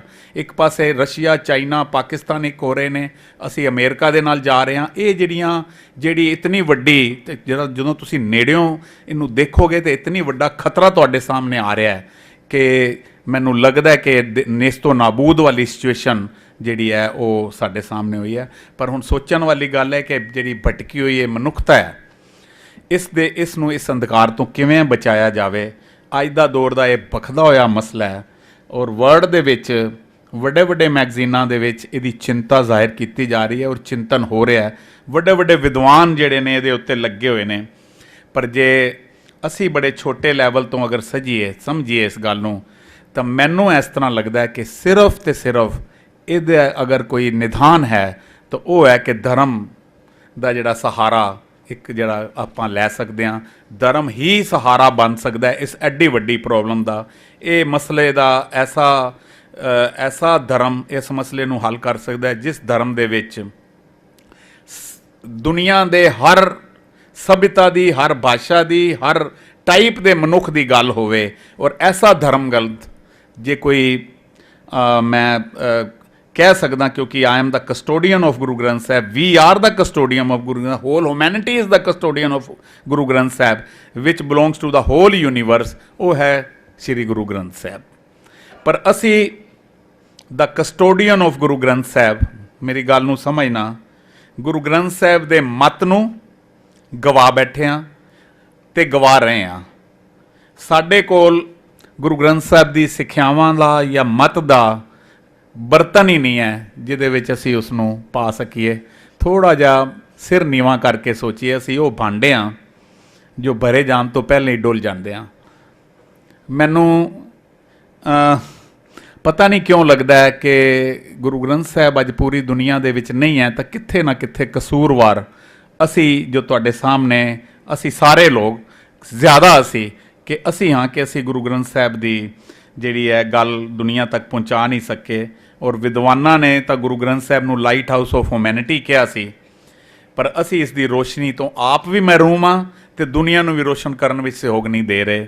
ਯਾਦ ਰੱਖਣਾ, ਇੱਕ ਵਾਰ ਹਨੇਰੇ ਵਿੱਚ ਰਹਿਣ ਵਾਲੇ ਨੂੰ ਸਦਾ ਲਈ ਹਨੇਰਾ ਚੰਗਾ ਲੱਗਣਾ ਸ਼ੁਰੂ ਹੋ ਜਾਂਦਾ ਹੈ। ਇਹ ਗੱਲ ਮੈਂ ਜਿਸ ਕੰਟੈਸਟ ਵਿੱਚ ਕਹਿਣਾ ਚਾਹ ਰਿਹਾ ਉਹਨੂੰ ਸਮਝਣ ਦੀ ਕੋਸ਼ਿਸ਼ ਕਰਨਾ ਕਿ ਜਿਹੜਾ ਇੱਕ ਵਾਰ ਹਨੇਰੇ ਵਿੱਚ ਰਹਿਣਾ, ਜਿਹਨੂੰ ਇੱਕ ਵਾਰ ਚੰਗਾ ਲੱਗਣ ਲੱਗ ਜਾਏ, ਫਿਰ ਉਹਨੂੰ ਰੋਸ਼ਨੀ ਤੋਂ ਜਿਹੜੀ ਹੈ ਨਾ ਉਹ ਚੰਗੀ ਨਹੀਂ ਲੱਗਦੀ। ਜਿਵੇਂ ਉਹ ਸਾਡੀ ਦਸ਼ਾ ਉਹ ਹੋ ਗਈ ਕਿ ਬਾਹਰ ਦਿਸੇ ਚਾਨਣਾ, ਦਿਲ ਅੰਧਿਆਰੀ ਰਾਤ ਵਰਗਾ ਜਿਹੜਾ ਹੈ, ਇਹ ਸਾਡਾ ਜਿਹੜਾ ਸੁਭਾਅ ਬਣ ਚੁੱਕਿਆ ਹੈ। ਔਰ ਜਦੋਂ ਰੋਸ਼ਨੀ ਲਈ ਛੋਟੇ ਛੋਟੇ ਦੀਵੇ ਹੁੰਦੇ ਸੀ, ਲੋਕਾਂ ਦੀ ਸ਼ਖਸੀਅਤ ਦੇ ਵੀ ਦੀਵੇ ਵਰਗੀ ਹੁੰਦੀ ਸੀ, ਅਪਦੀਪੋ ਭਵ ਵਰਗੀ ਹੁੰਦੀ ਸੀ। ਦੀਵੇ ਦੀ ਰੋਸ਼ਨੀ ਵਿੱਚ ਸਭ ਸਾਰੇ ਸੋਹਣੇ ਲੱਗਦੇ ਸੀ। ਜਿਹੜੇ ਇੱਥੇ ਬਜ਼ੁਰਗ ਬੈਠੇ ਨੇ, ਜਦੋਂ ਲਾਈਟ ਨਹੀਂ ਸੀ ਹੁੰਦੀ ਤੇ ਉਦੋਂ ਦੀਵੇ ਹੁੰਦੇ ਸੀ ਯਾਰ, ਘਰ 'ਚ ਲੈਂਪ ਹੁੰਦੇ ਸੀ, ਮੋਮਬੱਤੀਆਂ ਹੁੰਦੀਆਂ ਸੀ। ਥੋੜ੍ਹਾ ਜਿਹਾ ਅੱਖਾਂ ਬੰਦ ਕਰਕੇ ਸੋਚੋ ਕਿਆ ਖੂਬਸੂਰਤ ਉਸ ਟਾਈਮ ਮਨੁੱਖਤਾ ਹੁੰਦੀ ਸੀ, ਕਿੰਨੇ ਸੋਹਣੇ ਲੋਕ ਲੱਗਦੇ ਸੀ ਉਸ ਦੀਵੇ ਦੀ ਰੋਸ਼ਨੀ ਵਿੱਚ ਹੀ। ਉਹ ਰੋਸ਼ਨੀ ਦੇ ਵਿੱਚ ਸੋਹਣੇ ਵੀ ਲੱਗਦੇ ਸੀ ਔਰ ਰੋਸ਼ਨੀ ਆਪਸ ਵਿੱਚ ਵੰਡਦੇ ਵੀ ਸੀ। ਇੱਕ ਬੜੀ ਖੂਬਸੂਰਤ ਛੋਟੀ ਜੀ 4-5 ਲਾਈਨਾਂ ਦੀ ਕਹਾਣੀ ਪੜ੍ਹ ਰਿਹਾ ਸੀ ਕਹਿੰਦੇ ਨੇ ਕਿ ਜਦੋਂ ਧਰਤੀ ਤੇ ਪਹਿਲੀ ਵਾਰ ਸੂਰਜ ਡੁੱਬਣ ਲੱਗਾ ਤਾਂ ਉਸਨੇ ਕਿਹਾ ਕਿ ਮੇਰੇ ਜਾਣ ਤੋਂ ਬਾਅਦ ਹਨੇਰੇ ਵਿੱਚ ਮੇਰੀ ਹਾਜ਼ਰੀ ਕੌਣ ਲਾਏਗਾ। ਤਾਂ ਦੀਵੇ ਨੇ ਬੜੀ ਨਿਮਰਤਾ ਨਾਲ ਕਿਹਾ ਸੀ ਕਿ ਮੈਂ ਯਤਨ ਕਰਾਂਗਾ। ਦੀਵੇ ਨੇ ਯਤਨ ਕੀਤਾ, ਦੀਵਾ ਹਮੇਸ਼ਾ ਜਲਦਾ ਰਿਹਾ, ਰੋਸ਼ਨੀ ਵੰਡਣ ਲਈ ਜਲਦਾ ਰਿਹਾ, ਪਰ ਸ਼ਾਇਦ ਕਿੱਥੇ ਨਾ ਕਿੱਥੇ ਨਲਾਇਕੀ ਸਾਡੀ ਤੁਹਾਡੀ ਸਾਰਿਆਂ ਦੀ ਕਿ ਉਸ ਰੋਸ਼ਨੀ ਨੂੰ ਨਾਕਾਮ ਬਣਾਉਣ ਦੀ ਅਸੀਂ ਬਹੁਤ ਕੋਸ਼ਿਸ਼ਾਂ ਕੀਤੀਆਂ। ਤਕਸੀਮ ਕਰ ਹੋ ਕੇ, ਵੰਡੀਆਂ ਪਾ ਕੇ ਅਸੀਂ ਜ਼ਬਾਨੀ ਤੌਰ ਤੇ ਤਕਸੀਮ ਹੋ ਗਏ, ਮਜ਼ਹਬੀ ਤੌਰ ਤੇ ਤਕਸੀਮ ਹੋ ਗਏ, ਸੱਭਿਆਚਾਰਕ ਤੌਰ ਤੇ ਤਕਸੀਮ ਹੋ ਗਏ, ਕੌਮੀ ਤੌਰ ਤੇ ਤਕਸੀਮ ਹੋ ਗਏ, ਔਰ ਇੱਥੋਂ ਤੱਕ ਕਿ ਇਨਸਾਨੀਅਤ ਦੀ ਤੌਰ ਤੇ ਵੀ ਅਸੀਂ ਘਰ ਘਰ ਦੇ ਵਿੱਚ ਤਕਸੀਮ ਹੋਏ ਹਾਂ, ਮਹੱਲਿਆਂ ਵਿੱਚ, ਸਮਾਜਿਕ ਤੌਰ ਤੇ, ਕੌਮੀ ਤੌਰ ਤੇ, ਸੱਭਿਆਚਾਰ ਤੌਰ ਤੇ ਅਸੀਂ ਤਕਸੀਮ ਜਿਹੜੇ ਨੇ ਉਹ ਹੋ ਚੁੱਕੇ ਹਾਂ। ਜਿਸ ਕਰਕੇ ਅਸੀਂ ਜਿਹੜੀ ਇਹ ਰੋਸ਼ਨੀ ਦੀ ਗੱਲ ਮੈਂ ਕੀਤੀ ਹੈ, ਉਸ ਰੋਸ਼ਨੀ ਨੂੰ ਨਾ ਤਾਂ ਅਸੀਂ ਸਮਝ ਸਕੇ, ਨਾ ਸੰਭਾਲ ਸਕੇ, ਨਾ ਹੀ ਅਸੀਂ ਇਹ ਦੀਵਾ ਅੱਗੇ ਲੈ ਕੇ ਜਾ ਸਕੇ। ਪ੍ਰਸ਼ਨ ਹੁਣ ਜਿਹੜਾ ਵੱਡਾ ਹੈ ਕਿ ਇਸ ਨਵੇਂ ਮਨੁੱਖ ਦੀ, ਜਿਸ ਨਵੇਂ ਮਨੁੱਖ ਦੀ, ਇੱਕ ਸੁਰਤਾ ਵਾਲੇ ਮਨੁੱਖ ਦੀ ਮੈਂ ਗੱਲ ਕੀਤੀ ਹੈ, ਨਵੇਂ ਸਮਾਜ ਦੀ ਵਿਉਂਤਬੰਦੀ ਕਿਵੇਂ ਕੀਤੀ ਜਾਏ, ਇਸ ਪ੍ਰਸ਼ਨ ਦਾ ਉੱਤਰ ਅੱਜ ਬਹੁਤ ਜ਼ਰੂਰੀ ਹੈ, ਬੜੀ ਚਿੰਤਾ ਦਾ ਵਿਸ਼ਾ। ਔਰ ਚਿੰਤਨ ਨਾਲ ਸਾਨੂੰ ਇਹ ਚਾਹੀਦਾ ਹੈ ਕਿ ਜਿਹੜਾ ਅਸ਼ਾਂਤ ਮਾਹੌਲ ਬਣਿਆ, ਇਸ ਮਾਹੌਲ ਨੂੰ ਅਸੀਂ ਕਿਵੇਂ ਠੀਕ ਕਰੀਏ। ਤਾਂ ਇਸ ਪ੍ਰਸੰਗ ਵਿੱਚ ਮੇਰਾ ਦਾਅਵਾ ਹੈ ਕਿ ਗੁਰੂ ਗ੍ਰੰਥ ਸਾਹਿਬ ਦਾ ਯੋਗਦਾਨ ਬਹੁਤ ਬਹੁਤ ਮਹੱਤਵਪੂਰਨ ਹੈ, ਪਰ ਇਸ ਯੋਗਦਾਨ ਨੂੰ ਅਜੇ ਦੁਨੀਆ ਨੇ ਗੋਲਿਆ ਨਹੀਂ ਹੈ। ਉਹਦਾ ਕਾਰਨ ਅਸੀਂ ਹਾਂ ਕਿ ਅਸੀਂ ਇਸ ਯੋਗਦਾਨ ਨੂੰ ਦੁਨੀਆ ਤੱਕ ਲਿਜਾ ਨਹੀਂ ਸਕੇ। ਦੁਨੀਆ ਗੁਰੂ ਗ੍ਰੰਥ ਸਾਹਿਬ ਦੀ ਫਿਲੋਸਫੀ ਨੂੰ ਅਸੀਂ ਪਛਾਣ ਨਹੀਂ ਸਕੇ, ਨਾ ਅਸੀਂ ਪਛਾਣ ਸਕੇ, ਨਾ ਦੁਨੀਆ ਨੂੰ ਅਸੀਂ ਪਛਾਣਨ ਦਾ ਮੌਕਾ ਦਿੱਤਾ। ਵਿਸ਼ਵ ਭਾਈਚਾਰੇ ਨਾਲ ਇਹਦੀ ਸਾਂਝ ਜਿਹੜੀ ਹੈ ਉਹ ਹੋ ਨਹੀਂ ਸਕੀ, ਔਰ ਇਹ ਗੁਰੂ ਗ੍ਰੰਥ ਸਾਹਿਬ ਦਾ ਯੋਗਦਾਨ ਜੋ ਹੈ ਅੱਜ ਵਿਸ਼ਵ ਨੂੰ ਬੜੀ ਵੱਡੀ ਦੇਣ ਦੇ ਸਕਦਾ ਹੈ, ਅਗਰ ਅਸੀਂ ਉਸ ਵਿੱਚ ਥੋੜ੍ਹਾ ਜਿਹਾ ਹਿੱਸਾ ਪਾ ਸਕੀਏ। ਮੈਂ ਗੁਰੂ ਗ੍ਰੰਥ ਸਾਹਿਬ ਬਾਰੇ ਸਿਰਫ 3-4 ਗੱਲਾਂ ਤੁਹਾਨੂੰ ਦੱਸਣਾ ਚਾਹੁੰਦਾ। ਤੁਸੀਂ ਪਿਛਲੇ ਬੜੇ ਲੈਕਚਰਾਂ ਦੇ ਵਿੱਚ ਅਲੱਗ-ਅਲੱਗ ਐਸਪੈਕਟ 'ਤੇ ਬੜੀਆਂ ਗੱਲਾਂ ਸੁਣੀਆਂ ਨੇ। ਗੁਰੂ ਗ੍ਰੰਥ ਸਾਹਿਬ ਪੂਰੀ ਮਨੁੱਖਤਾ ਲਈ, ਮਨੁੱਖ ਜਾਤੀ ਲਈ, ਰੂਹਾਨੀ ਸ਼ਾਂਤੀ ਲਈ ਅਤੇ ਸੱਚਾਈ ਦਾ ਸੰਦੇਸ਼ ਦੇਣ ਵਾਲਾ, ਮੈਂ ਇਹ ਕਹਿੰਦਾ ਕਿ ਲੋਕਾਂ ਦਾ ਗ੍ਰੰਥ ਹੈ, ਪੀਪਲਜ਼ ਸਕ੍ਰਿਪਚਰ। ਭਿੰਨ ਭਿੰਨ ਜਾਤਾਂ ਦਾ, ਭਿੰਨ ਭਿੰਨ ਵਰਨਾਂ ਦਾ, ਭਿੰਨ ਭਿੰਨ ਵਰਗਾਂ ਦਾ, ਫਿਰਕਿਆਂ ਦਾ, ਤਬਕਿਆਂ ਦਾ, ਵੱਖ-ਵੱਖ ਪ੍ਰਾਂਤਾਂ ਦਾ, ਵਿਚਾਰਾਂ ਤੇ ਭਾਸ਼ਾਵਾਂ ਵਿੱਚ ਵੰਡੇ ਹੋਏ ਲੋਕਾਂ ਲਈ ਇਹ ਇੱਕ ਨੈਸ਼ਨਲ ਸਕ੍ਰਿਪਚਰ ਹੈ। ਇਹਨੂੰ ਕਹਿੰਦੇ ਨੇ ਰਾਸ਼ਟਰੀ ਗ੍ਰੰਥ। ਮੈਂ ਛੋਟੇ ਲੈਵਲ ਤੋਂ ਸ਼ੁਰੂ ਕਰ ਰਿਹਾ, ਫਿਰ ਪੂਰੇ ਵਿਸ਼ਵ ਨੂੰ ਇੱਕ ਰੱਖਣ ਲਈ, ਪੂਰੀ ਮਨੁੱਖਤਾ ਨੂੰ ਇੱਕ ਕਰਨ ਲਈ ਇੱਕ ਕੋਸਮਿਕ ਵਿਜ਼ਨ ਗ੍ਰੰਥ ਹੈ। ਕੋਸਮਿਕ ਵਿਜ਼ਨ ਸਕ੍ਰਿਪਚਰ, ਇਹਨੂੰ ਬ੍ਰਹਮੰਡੀ ਗ੍ਰੰਥ ਵੀ ਅਸੀਂ ਕਹਿ ਸਕਦੇ ਹਾਂ। ਇਹ ਗੁਰੂ ਗ੍ਰੰਥ ਸਾਹਿਬ ਜਿਹੜਾ ਹੈ ਸਮੁੱਚੀ ਮਨੁੱਖ ਜਾਤੀ ਨੂੰ ਏਕਤਾ ਦੀ ਰਾਹ ਦਿਖਾਉਣ ਵਾਲਾ ਜਿਹੜੀ ਇਹ ਇੱਕ ਐਸਾ ਸਕ੍ਰਿਪਚਰ ਹੈ ਕਿ ਭਿੰਨ ਭਿੰਨ ਜਾਤਾਂ, ਵਰਨਾਂ, ਵਰਗਾਂ ਨਾਲ ਸੰਬੰਧਿਤ, ਦੇਖੋ ਇਹਦਾ ਸਟਰਕਚਰ ਦੇਖੋ ਤੁਸੀਂ ਕਿ ਭਿੰਨ ਭਿੰਨ ਜਾਤਾਂ, ਭਿੰਨ ਭਿੰਨ ਵਰਗਾਂ ਔਰ ਭਿੰਨ ਭਿੰਨ ਜਿਹੜੀਆਂ ਨੇ ਕਲਚਰਸ ਨਾਲ ਸੰਬੰਧਿਤ ਭਗਤਾਂ ਦੀ ਬਾਣੀ ਨੂੰ ਪਹਿਲੇ ਤਾਂ ਐਕਸੈਪਟ ਕੀਤਾ ਗੁਰੂ ਸਾਹਿਬ ਨੇ, ਫਿਰ ਰਿਸਪੈਕਟ ਦੇ ਕੇ ਗੁਰੂ ਗ੍ਰੰਥ ਸਾਹਿਬ ਦੇ ਵਿੱਚ ਉਹਨਾਂ ਨੂੰ ਦਰਜ ਕਰ ਦਿੱਤਾ, ਔਰ ਫਿਰ ਪ੍ਰੋਟੈਕਟ ਕਰ ਦਿੱਤਾ। ਜਦ ਤੱਕ ਇਹ ਯੂਨੀਵਰਸ ਹੈ, ਗੁਰੂ ਗ੍ਰੰਥ ਸਾਹਿਬ ਹੈ, ਔਰ ਗੁਰੂ ਗ੍ਰੰਥ ਸਾਹਿਬ ਦੇ ਵਿੱਚ ਉਹ ਪ੍ਰੋਟੈਕਟ ਹੋ ਗਏ। ਇਹ ਪਹਿਲਾਂ ਤਾਂ, ਇਸ ਤੋਂ ਵੱਡੀ ਮਿਸਾਲ ਦੁਨੀਆ ਨੂੰ ਹੋਰ ਕੀ ਹੋਏਗੀ ਕਿ ਅਲੱਗ-ਅਲੱਗ ਜਾਤਾਂ, ਅਲੱਗ-ਅਲੱਗ ਵਰਗਾਂ ਦੇ, ਅਲੱਗ-ਅਲੱਗ ਧਰਮਾਂ ਨਾਲ ਸੰਬੰਧਿਤ ਸਾਰੇ ਭਗਤਾਂ ਨੂੰ ਉਸ ਗੁਰੂ ਗ੍ਰੰਥ। ਨਾਮਦੇਵ ਦੀ ਮਿਸਾਲ ਲੈ ਲਓ ਕਿ ਨਾਮਦੇਵ ਜੋ ਪ੍ਰਮਾਤਮਾ ਨੂੰ ਮਿਹਣਾ ਮਾਰ ਰਿਹਾ ਹੈ, ਬੜੀ ਖੂਬਸੂਰਤ ਲਾਈਨਾਂ ਨੇ। ਹਸਤ ਖੇਲਤ ਤੇਰੇ ਦੁਹਰੇ ਆਇਆ, ਭਗਤੀ ਕਰਤ ਨਾਮਾ ਪਕੜ ਉਠਾਇਆ, ਹੀਨੜੀ ਜਾਤ ਮੇਰੀ ਜਾਦਮ ਗਰਾਇਆ, ਛੀਪੇ ਕੇ ਜਨਮ ਕਾਹੇ ਕੋ ਆਇਆ। ਕਿ ਮੈਨੂੰ ਮੰਦਰ 'ਚ ਧੱਕੇ ਮਾਰ ਦਿੱਤਾ ਤੇ ਉਹ ਰੱਬ ਨੂੰ ਕਹਿ ਰਿਹਾ ਤੂੰ ਮੈਨੂੰ ਛੀਪੇ ਦੇ ਜਨਮ ਦੇ ਵਿੱਚ, ਛੋਟੀ ਜਾਤ ਦੇ ਵਿੱਚ ਮੈਨੂੰ ਪੈਦਾ ਕਿਉਂ ਕੀਤਾ। ਉਸ ਨਾਮਦੇਵ ਨੂੰ ਗੁਰੂ ਗ੍ਰੰਥ ਸਾਹਿਬ ਦੇ ਵਿੱਚ ਗੁਰੂ ਸਾਹਿਬ ਨੇ ਬਿਠਾ ਕੇ ਪ੍ਰੋਟੈਕਟ ਕਰ ਦਿੱਤਾ। ਪਹਿਲੇ ਐਕਸੈਪਟ ਕਰਕੇ, ਫਿਰ ਰਿਸਪੈਕਟ ਕਰਕੇ, ਫਿਰ ਪ੍ਰੋਟੈਕਟ ਕਰ ਦਿੱਤਾ, ਔਰ ਹਰਮੰਦਰ ਸਾਹਿਬ ਦੇ ਵਿੱਚ ਬਿਠਾ ਦਿੱਤਾ। ਜਿਸ ਨਾਮਦੇਵ ਨੂੰ ਮੰਦਰ 'ਚ ਧੱਕੇ ਮਾਰ ਕੇ ਕੱਢਿਆ, ਉਸ ਨੂੰ ਹਰਮੰਦਰ ਦੇ ਵਿੱਚ ਗੁਰੂ ਸਾਹਿਬ ਨੇ ਬਿਠਾ ਦਿੱਤਾ। ਹੁਣ ਇਸ ਤੋਂ ਵੱਡੀ ਹੋਰ ਮਿਸਾਲ ਹਾਰਮਨੀ ਦੀ ਮੈਨੂੰ ਨਹੀਂ ਲੱਗਦਾ ਕਿੱਥੇ ਸਾਨੂੰ ਮਿਲ ਸਕਦੀ ਹੈ। ਤਾਂ ਗੁਰੂ ਸਾਹਿਬ ਨੇ ਨਾਮਦੇਵ ਦੀ ਕਿਤਨੀ ਵੱਡੀ ਜਿਹੜੀ ਮੈਂ ਸਮਝਦਾ ਇੱਜ਼ਤ ਕੀਤੀ, ਨਾਮਦੇਵ ਨੂੰ ਹਰਮੰਦਰ ਵਿੱਚ ਬਿਠਾ ਕੇ। ਫਿਰ ਇਸੇ ਤਰ੍ਹਾਂ ਵੱਖ-ਵੱਖ ਮਜ਼ਹਬਾਂ ਦੇ, ਵੱਖ-ਵੱਖ ਜਾਤਾਂ ਦੇ ਭਗਤਾਂ ਦੀ ਜਿਹੜੀ ਬਾਣੀ ਪਾ ਕੇ, ਫਿਰ ਲਗਭਗ ਇੰਡੀਆ ਦੀਆਂ ਸਾਰੀਆਂ ਭਾਸ਼ਾਵਾਂ ਔਰ ਉਸ ਦੇ ਨਾਲ ਫਿਰ ਫਾਰਸੀ, ਅਰਬੀ ਔਰ ਫਿਰ ਨਾਲ ਜਿਹੜੀਆਂ ਉਪ ਭਾਸ਼ਾਵਾਂ, ਸਾਰੀਆਂ ਭਾਸ਼ਾਵਾਂ ਗੁਰੂ ਗ੍ਰੰਥ ਸਾਹਿਬ ਦੇ ਵਿੱਚ ਨੇ। ਤਾਂ ਇੰਨੀਆਂ 17-18 ਲੈਂਗੁਏਜਸ ਔਰ ਨਾਲ ਸੰਬੰਧਿਤ ਲੈਂਗੁਏਜਸ ਨੂੰ ਗੁਰੂ ਗ੍ਰੰਥ ਸਾਹਿਬ ਦੇ ਵਿੱਚ ਥਾਂ ਦੇ ਕੇ ਉਹਨਾਂ ਨੂੰ ਐਕਸੈਪਟ ਕੀਤਾ, ਸਾਰੀਆਂ ਲੈਂਗੁਏਜਸ ਨੂੰ ਰਿਸਪੈਕਟ ਦਿੱਤੀ ਔਰ ਫਿਰ ਪ੍ਰੋਟੈਕਟ ਕਰ ਦਿੱਤਾ। ਹੁਣ ਉਹ ਸਾਰੀਆਂ ਲੈਂਗੁਏਜਸ ਪ੍ਰੋਟੈਕਟ ਹੋ ਗਈਆਂ, ਆਉਣ ਵਾਲੀ ਦੁਨੀਆ, ਰਹਿੰਦੀ ਦੁਨੀਆ ਤੱਕ ਉਹ ਭਾਸ਼ਾਵਾਂ ਜਿਹੜੀਆਂ ਨੇ ਉਹ, ਇਹ ਹੁੰਦੀ ਹੈ ਇਕਸਾਰਤਾ, ਇਹ ਹੁੰਦੀ ਹੈ ਇੱਕ ਸੁਰਤਾ, ਇਕਸਾਰਤਾ, ਆਈਡੀਅਲ ਇਕਸਾਰਤਾ ਔਰ ਇਕਸੁਰਤਾ, ਕਿ ਸਾਰੀਆਂ ਭਾਸ਼ਾਵਾਂ ਨੂੰ। ਤਾਂ ਮੈਂ ਇੱਥੇ ਕਹਿਣਾ ਚਾਹੁੰਦਾ ਕਿ ਗੁਰੂ ਗ੍ਰੰਥ ਸਾਹਿਬ ਦਾ ਸਟਰਕਚਰ ਹੀ ਜਿਹੜਾ ਹੈ ਉਹ, ਅਗਰ ਸਟਰਕਚਰ ਹੀ ਕੋਈ ਦੁਨੀਆ ਨੂੰ ਅਸੀਂ ਦੱਸ ਪਾਉਂਦੇ ਕਿ ਇਸ ਸਟਰਕਚਰ ਦੇ ਵਿੱਚ ਇੰਨੀਆਂ ਭਾਸ਼ਾਵਾਂ, ਇੰਨੇ ਸੱਭਿਆਚਾਰ, ਇੰਨੇ ਮਜ਼ਹਬ ਦੇ ਲੋਕ, ਅਲੱਗ-ਅਲੱਗ ਜਾਤਾਂ ਦੇ, ਅਲੱਗ-ਅਲੱਗ ਵਰਗਾਂ ਦੇ ਲੋਕਾਂ ਨੂੰ ਐਕਸੈਪਟ ਕਰਕੇ ਫਿਰ ਰਿਸਪੈਕਟ ਦਿੱਤੀ, ਫਿਰ ਪ੍ਰੋਟੈਕਟ ਕਰ ਦਿੱਤਾ। ਤਾਂ ਇਹ ਇੱਕ ਐਸਾ, ਮੈਂ ਸਮਝਦਾ ਕਿ ਇੱਕ ਮਿਸਾਲ ਹੈ ਦੁਨੀਆ ਨੂੰ। ਤੇ ਜੇ ਮਨੁੱਖਤਾ ਨੂੰ ਬਚਾਉਣਾ ਹੈ ਤਾਂ ਲੋਕਾਂ ਨੂੰ ਫਿਰ ਇੱਕ ਸੁਰਤਾ ਵੱਲ ਲਿਜਾਣਾ ਪਏਗਾ। ਔਰ ਇੱਕ ਸੁਰਤਾ ਜਿਹੜਾ ਹੈ ਇਹ ਵਿਅਕਤੀ ਦੀ, ਮਨੁੱਖ ਦੀ ਗਰਮਾ, ਮਨੁੱਖ ਦੀ ਆਜ਼ਾਦੀ, ਮਨੁੱਖ ਦਾ ਮਨੁੱਖ ਪ੍ਰਤੀ ਪ੍ਰੇਮ ਜੇ ਕਾਇਮ ਰਹੇਗਾ ਤਾਂ ਸਮਾਜ ਵਿੱਚ, ਮੁਲਕ ਵਿੱਚ ਸੁਤੰਤਰ ਚਿੰਤਨ ਪੈਦਾ ਹੋਣਗੇ। ਇਹ ਇੱਕ ਸੁਰਤਾ ਦਾ ਸਭ ਤੋਂ ਪਹਿਲਾ ਫੀਚਰ ਜਿਹੜਾ ਉਹ ਦੱਸਿਆ ਹੈ ਕਿ ਜੇ ਇੱਕ ਸੁਰਤਾ ਹੋਏਗੀ ਤਾਂ ਉੱਥੇ ਜਿਹੜੀ ਹੈ ਉਹ ਮਨੁੱਖ ਦੀ ਆਜ਼ਾਦੀ ਵੀ ਕਾਇਮ ਰਹੇਗੀ, ਉੱਥੇ ਪ੍ਰੇਮ ਪਿਆਰ ਵੀ ਰਹੇਗਾ, ਸਮਾਜ ਵਿੱਚ, ਮੁਲਕ ਵਿੱਚ ਹਰ ਬੰਦਾ ਜਿਹੜਾ ਸੁਤੰਤਰ ਚਿੰਤਨ ਕਰ ਪਾਏਗਾ। ਜਿਹੜੀ ਦਿਮਾਗੀ ਜਾਂ ਜਿਹੜੀ ਸਾਈਕੀ ਤੌਰ 'ਤੇ ਲੋਕ ਜਿਹੜੇ ਨੇ ਉਹ ਮੈਚਿਓਰ ਹੋਣਗੇ। ਇਹ ਇੱਕ ਜਿਹੜੀ ਇੱਕ ਸੁਰਤਾ ਦਾ ਬਹੁਤ ਵੱਡਾ ਫਾਇਦਾ ਹੈ। ਪਰ ਗਰਾਊਂਡ ਰਿਐਲਿਟੀ ਜਿਹੜੀ ਹੈ, ਜਿਹੜੀ ਸਾਡੇ ਤੁਹਾਡੇ ਨਾਲ ਅਸੀਂ ਵੇਖ ਰਹੇ ਹਾਂ, ਜਿਹੜਾ ਵਿਚਰ ਰਿਹਾ ਅੱਜ ਹਰ ਰਿਸ਼ਤੇ ਦੇ ਵਿੱਚ, ਹਰ ਸੰਬੰਧ ਦੇ ਵਿੱਚ, ਹਰ ਆਪਸ ਦੇ ਵਿੱਚ ਜਿਹੜੇ ਅਸੀਂ ਮੇਲ ਮਿਲਾਪ ਕਰਦੇ ਹਾਂ, ਉਸ ਦੇ ਉੱਥੇ ਪ੍ਰੇਮ ਦੀ ਥਾਂ 'ਤੇ, ਕਰੁਣਾ ਦੀ ਥਾਂ 'ਤੇ ਕਾਮ ਨੇ ਲੈ ਲਈ ਹੈ। ਹੁਣ ਕਾਮ ਦਾ ਮਤਲਬ ਵੀ ਲਿਟਰਲੀ ਮੈਂ ਤੁਹਾਨੂੰ ਦੱਸਣਾ ਚਾਹੁੰਦਾ, ਕਾਮ ਤੋਂ ਭਾਵ ਹੈ ਦੂਜੇ ਤੋਂ ਕੁਝ ਪਾਣਾ, ਦੂਜੇ ਤੋਂ ਹਾਸਲ ਕਰਨਾ। ਕਾਮ ਦਾ ਅਰਥ ਹੈ ਦੂਜੇ ਦਾ ਸ਼ੋਸ਼ਣ ਕਰਨਾ, ਦੂਜੇ ਨੂੰ ਐਜ਼ ਏ ਸਾਧਨ ਯੂਜ਼ ਕਰਨਾ, ਇਹਨੂੰ ਕਾਮ ਕਹਿੰਦੇ ਨੇ। ਜੇ ਹਾਇਰ ਮੈਂਟਲ ਅਵਸਥਾ ਦੇ ਵਿੱਚ ਇਹਨੂੰ ਸੋਚੀਏ, ਦੂਸਰੇ ਨੂੰ ਯੂਜ਼ ਕਰ ਲੈਣਾ ਗੱਲ 'ਤੇ। ਔਰ ਅੱਜ ਸਾਰੇ ਰਿਸ਼ਤੇ ਇੱਕ ਦੂਸਰੇ ਨੂੰ ਅਸੀਂ ਹਾਸਲ ਕਰਨ ਲਈ ਆ, ਇੱਕ ਦੂਜੇ ਤੋਂ ਯੂਜ਼ ਕਰ ਰਹੇ ਹਾਂ। ਮੈਂ ਕਹਿੰਦਾ ਪਤੀ ਪਤਨੀ ਦੇ ਰਿਸ਼ਤਾ ਵੀ ਜਿਹੜਾ ਹੈ ਅੱਜ ਇਸ ਗੱਲ ਤੋਂ ਗ੍ਰਸਤ ਹੋ ਗਿਆ ਕਿ ਅਸੀਂ ਪਤਨੀ ਪਤੀ ਨੂੰ, ਪਤੀ ਪਤਨੀ ਨੂੰ, ਭਰਾ ਨੂੰ, ਭੈਣ ਭਰਾ ਨੂੰ, ਮਾਂ ਪਿਓ ਨੂੰ, ਸਭ ਰਿਸ਼ਤੇ ਜਿਹੜੇ ਨੇ ਇੱਕ ਦੂਸਰੇ ਪ੍ਰਤੀ ਜਿਹੜਾ ਹੈ ਉਹ ਸਾਧਨ ਦੀ ਤਰ੍ਹਾਂ ਉਪਯੋਗ ਹੋ ਰਿਹਾ ਹੈ। ਰਿਸ਼ਤੇਦਾਰੀ, ਦੋਸਤੀ, ਧਰਮ, ਸਮਾਜ ਸਭ ਦੇ ਸਭ ਆਪਣੇ ਆਪਣੇ ਹਿੱਤਾਂ ਨਾਲ, ਸ਼ਰਤਾਂ ਨਾਲ ਨਿਭਾਏ ਜਾ ਰਹੇ ਨੇ।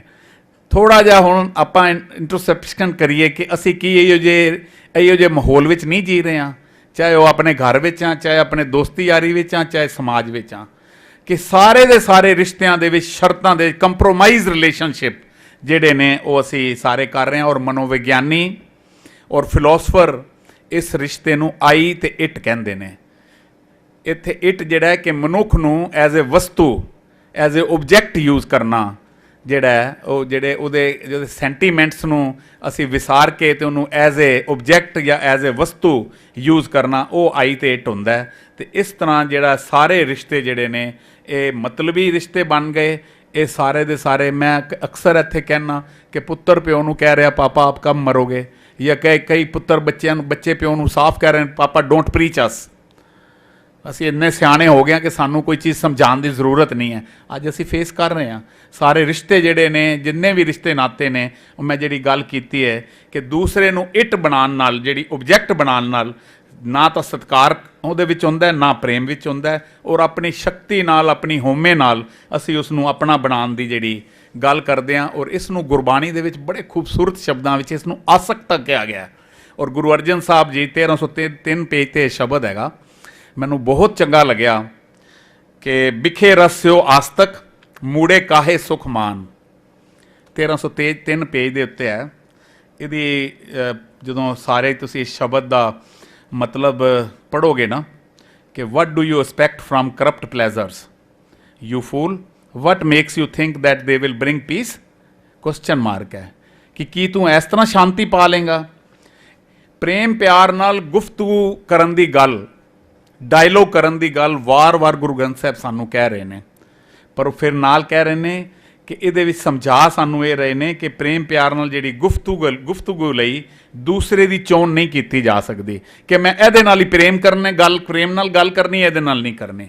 ਇਹ ਚੁਆਇਸ ਦੀ ਜਿਹੜੀ ਸਹੂਲਤ ਹੈ ਇਹ ਮਨੁੱਖਤਾ ਵਿੱਚ ਨਹੀਂ ਹੋਣੀ ਚਾਹੀਦੀ। ਗੁਰੂ ਗ੍ਰੰਥ ਸਾਹਿਬ ਸਾਨੂੰ ਇਹ ਸਮਝਾ ਰਹੇ ਨੇ। ਉਹ ਜੋ ਜਿਸ ਤਰ੍ਹਾਂ ਦਾ ਵੀ ਹੈ, ਜੋ ਵੀ ਹੈ, ਜਿਵੇਂ ਵੀ ਹੈ, ਉਵੇਂ ਹੀ ਉਸ ਨੂੰ ਸਵੀਕਾਰ ਕਰਨਾ ਹੋਏਗਾ। ਔਰ ਮੈਂ ਤੇ ਤੂੰ ਦੀ ਜਿਹੜੀ ਸਪੇਸ ਹੈ ਉਹ ਕਾਇਮ ਰੱਖਣੀ ਪਏਗੀ। ਉਹਦੇ ਜਿਹੜਾ ਗੈਪ ਹੈ ਉਹ ਗੈਪ ਵੀ ਰੱਖਣਾ ਹੈ, ਔਰ ਉਹ ਜਿਹੜੀ ਉਹਦੀ ਹੋਂਦ ਹੈ ਆਪਣੀ ਮੈਂ ਤੇ ਤੂੰ ਵਾਲੀ ਉਹ ਵੀ ਰਹਿਣ ਦੇਣੀ ਹੈ, ਔਰ ਫਿਰ ਉਸ ਨੂੰ ਐਕਸੈਪਟ ਕਰਨਾ ਹੈ। ਇਹ ਗੁਰੂ ਗ੍ਰੰਥ ਸਾਹਿਬ ਸਾਨੂੰ ਕਹਿ ਰਿਹਾ। ਔਰ ਇਸ ਤਰ੍ਹਾਂ ਦੀ ਜਿਹੜੀ ਇਕਸੁਰਤਾ ਜਿਹੜੀ ਹੈ ਇਹ ਕਾਇਮ ਕਰਾਂਗੇ ਤਾਂ ਇਸ ਬਾਰੇ ਵੀ ਮੈਨੂੰ ਗੁਰੂ ਗ੍ਰੰਥ ਸਾਹਿਬ ਦੀ ਬੜੀ ਪਿਆਰੀ ਇੱਕ ਲਾਈਨ ਮਿਲੀ। ਇਹ ਹੋ ਜਾਏ ਪੁੱਛਾਂ ਸੁਹਾਗ ਸੁਹਾਗਨ, ਤੁਸੀਂ ਕਿਉਂ ਪਿਰ ਪਾਇੜਾ ਪ੍ਰਭ ਮੇਰਾ। ਮੈਂ ਫਿਰ ਨਾਲ ਜਵਾਬ ਕੀ ਆਂਦਾ, ਮੈਂ ਉੱਪਰ ਨਦਰ ਕਰੀ ਫਿਰ ਸਾਚੇ, ਮੈਂ ਛੋੜਿਆੜਾ ਮੇਰਾ ਤੇਰਾ। ਕਿ ਜਦੋਂ ਮੈਂ ਮੇਰਾ ਤੇਰਾ ਛੋੜ ਦਿੱਤਾ ਉਦੋਂ ਮੈਨੂੰ ਰੱਬ ਮਿਲ ਗਿਆ। ਉਹਨੂੰ ਸਵਾਲ ਪੁੱਛਿਆ ਜਾਂਦਾ ਵੀ ਤੂੰ ਰੱਬ ਕਿਵੇਂ ਪਾ ਲਿਆ?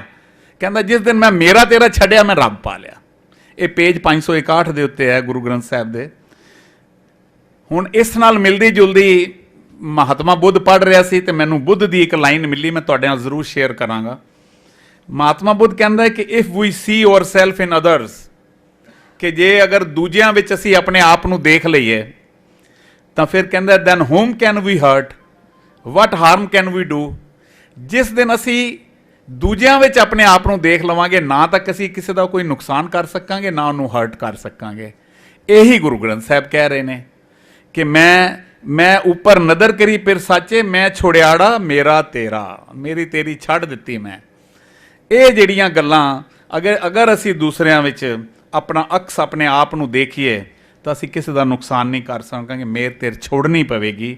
ਔਰ ਇਹ ਕਦਮ ਅੱਜ ਹੀ ਪੁੱਟਣੇ ਪੈਣਗੇ। ਜਿਹਦੀਆਂ ਮੈਂ ਗੱਲਾਂ ਇਕਸਾਰਤਾ ਵਾਲੀ ਗੱਲ ਕੀਤੀ ਹੈ, ਇਹ ਕੱਲ੍ਹ ਦਾ ਇੰਤਜ਼ਾਰ ਹੋ ਨਹੀਂ ਸਕਣਾ। ਇਹ ਇਤਨੀ ਤੇਜ਼ੀ ਨਾਲ ਇਹ ਇੱਕ ਵਰਲਡ ਵਾਰ ਵਾਲੀ ਸਥਿਤੀ ਜਿਹੜੀ ਆ ਰਹੀ ਹੈ ਔਰ ਇਸ ਦੇ ਉੱਤੇ ਫੌਰੀ ਸਾਨੂੰ ਕੁਝ ਕਰਨ ਦੀ ਜ਼ਰੂਰਤ ਹੈ। ਜੇ ਇਸ ਤਰ੍ਹਾਂ ਚੱਲਦਾ ਰਿਹਾ ਅਸੀਂ ਕੱਲ੍ਹ ਤੇ ਛੱਡ ਨਹੀਂ ਸਕਦੇ। ਜੇ ਇਵੇਂ ਹੀ ਅਸੀਂ ਵਿਚਰਦੇ ਰਹੇ ਤੇ ਕੱਲ੍ਹ ਕਦੀ ਆਣਾ ਹੀ ਨਹੀਂ। ਫਿਰ ਉਹੀ ਗੱਲ ਖਾਕ ਹੋ ਜਾएंगे ਹਮ, ਤੁਮਕੋ ਖਬਰ ਹੋਣੇ ਤੱਕ। ਸਾਨੂੰ ਚਿੰਤਨ ਕਰਨਾ ਚਾਹੀਦਾ, ਚਿੰਤਨ ਕਰਨਾ ਪਵੇਗਾ। ਬਹੁਤ ਪੁਰਾਣੀ ਕਹਾਵਤ ਹੈ ਕਿ if you want to walk fast walk alone, if you want to walk far walk together. ਜੇ ਤੁਸੀਂ ਆਪਣੀ ਜ਼ਿੰਦਗੀ ਇਕੱਲੇ 'ਚ ਜੀਣੀ ਹੈ ਤੇ ਭੱਜੀ ਜਾਓ ਫਿਰ, ਪਰ ਜੇ ਤੁਸੀਂ ਜ਼ਿੰਦਗੀ ਨੂੰ ਦੂਰ ਤੱਕ ਜੀਣਾ ਹੈ ਤਾਂ ਫਿਰ ਵਾਕ ਟੂਗੈਦਰ, ਫਿਰ ਸਭ ਨੂੰ ਨਾਲ ਲੈ ਕੇ ਚੱਲਣਾ ਪਏਗਾ। ਐਕਸੈਪਟ, ਰਿਸਪੈਕਟ ਤੇ ਪ੍ਰੋਟੈਕਟ ਦਾ ਜਿਹੜਾ ਆਇਡੈਂਟੀ ਆਫ ਅਦਰਸ ਦਾ ਸੰਕਲਪ ਜਿਹੜਾ ਹੈ ਇਹ ਸਾਨੂੰ ਅਪਣਾਉਣਾ ਪਏਗਾ, ਕਿਉਂਕਿ ਇਹ ਸੰਕਲਪ ਮਨੁੱਖ ਨੂੰ ਉੱਚੀ ਅਵਸਥਾ ਦੇ ਵਿੱਚ ਲਿਜਾਣ ਦਾ ਇੱਕ ਮਾਧਿਅਮ ਹੈ। ਜਿਹੜਾ ਮੈਂਟਲ ਆਪਣੀ ਸਟੇਟ ਹੈ ਇਸ ਨੂੰ ਉੱਚੀ ਕਰਨ ਲਈ ਸਾਨੂੰ ਬੜਾ ਜ਼ਰੂਰੀ ਹੈ ਕਿ ਇਸ ਸੰਕਲਪ ਨੂੰ ਅਸੀਂ ਸਮਝੀਏ। ਜੋ ਜਿਵੇਂ ਹੈ ਉਹ ਉਵੇਂ ਹੀ ਐਕਸੈਪਟ ਕਰਨਾ।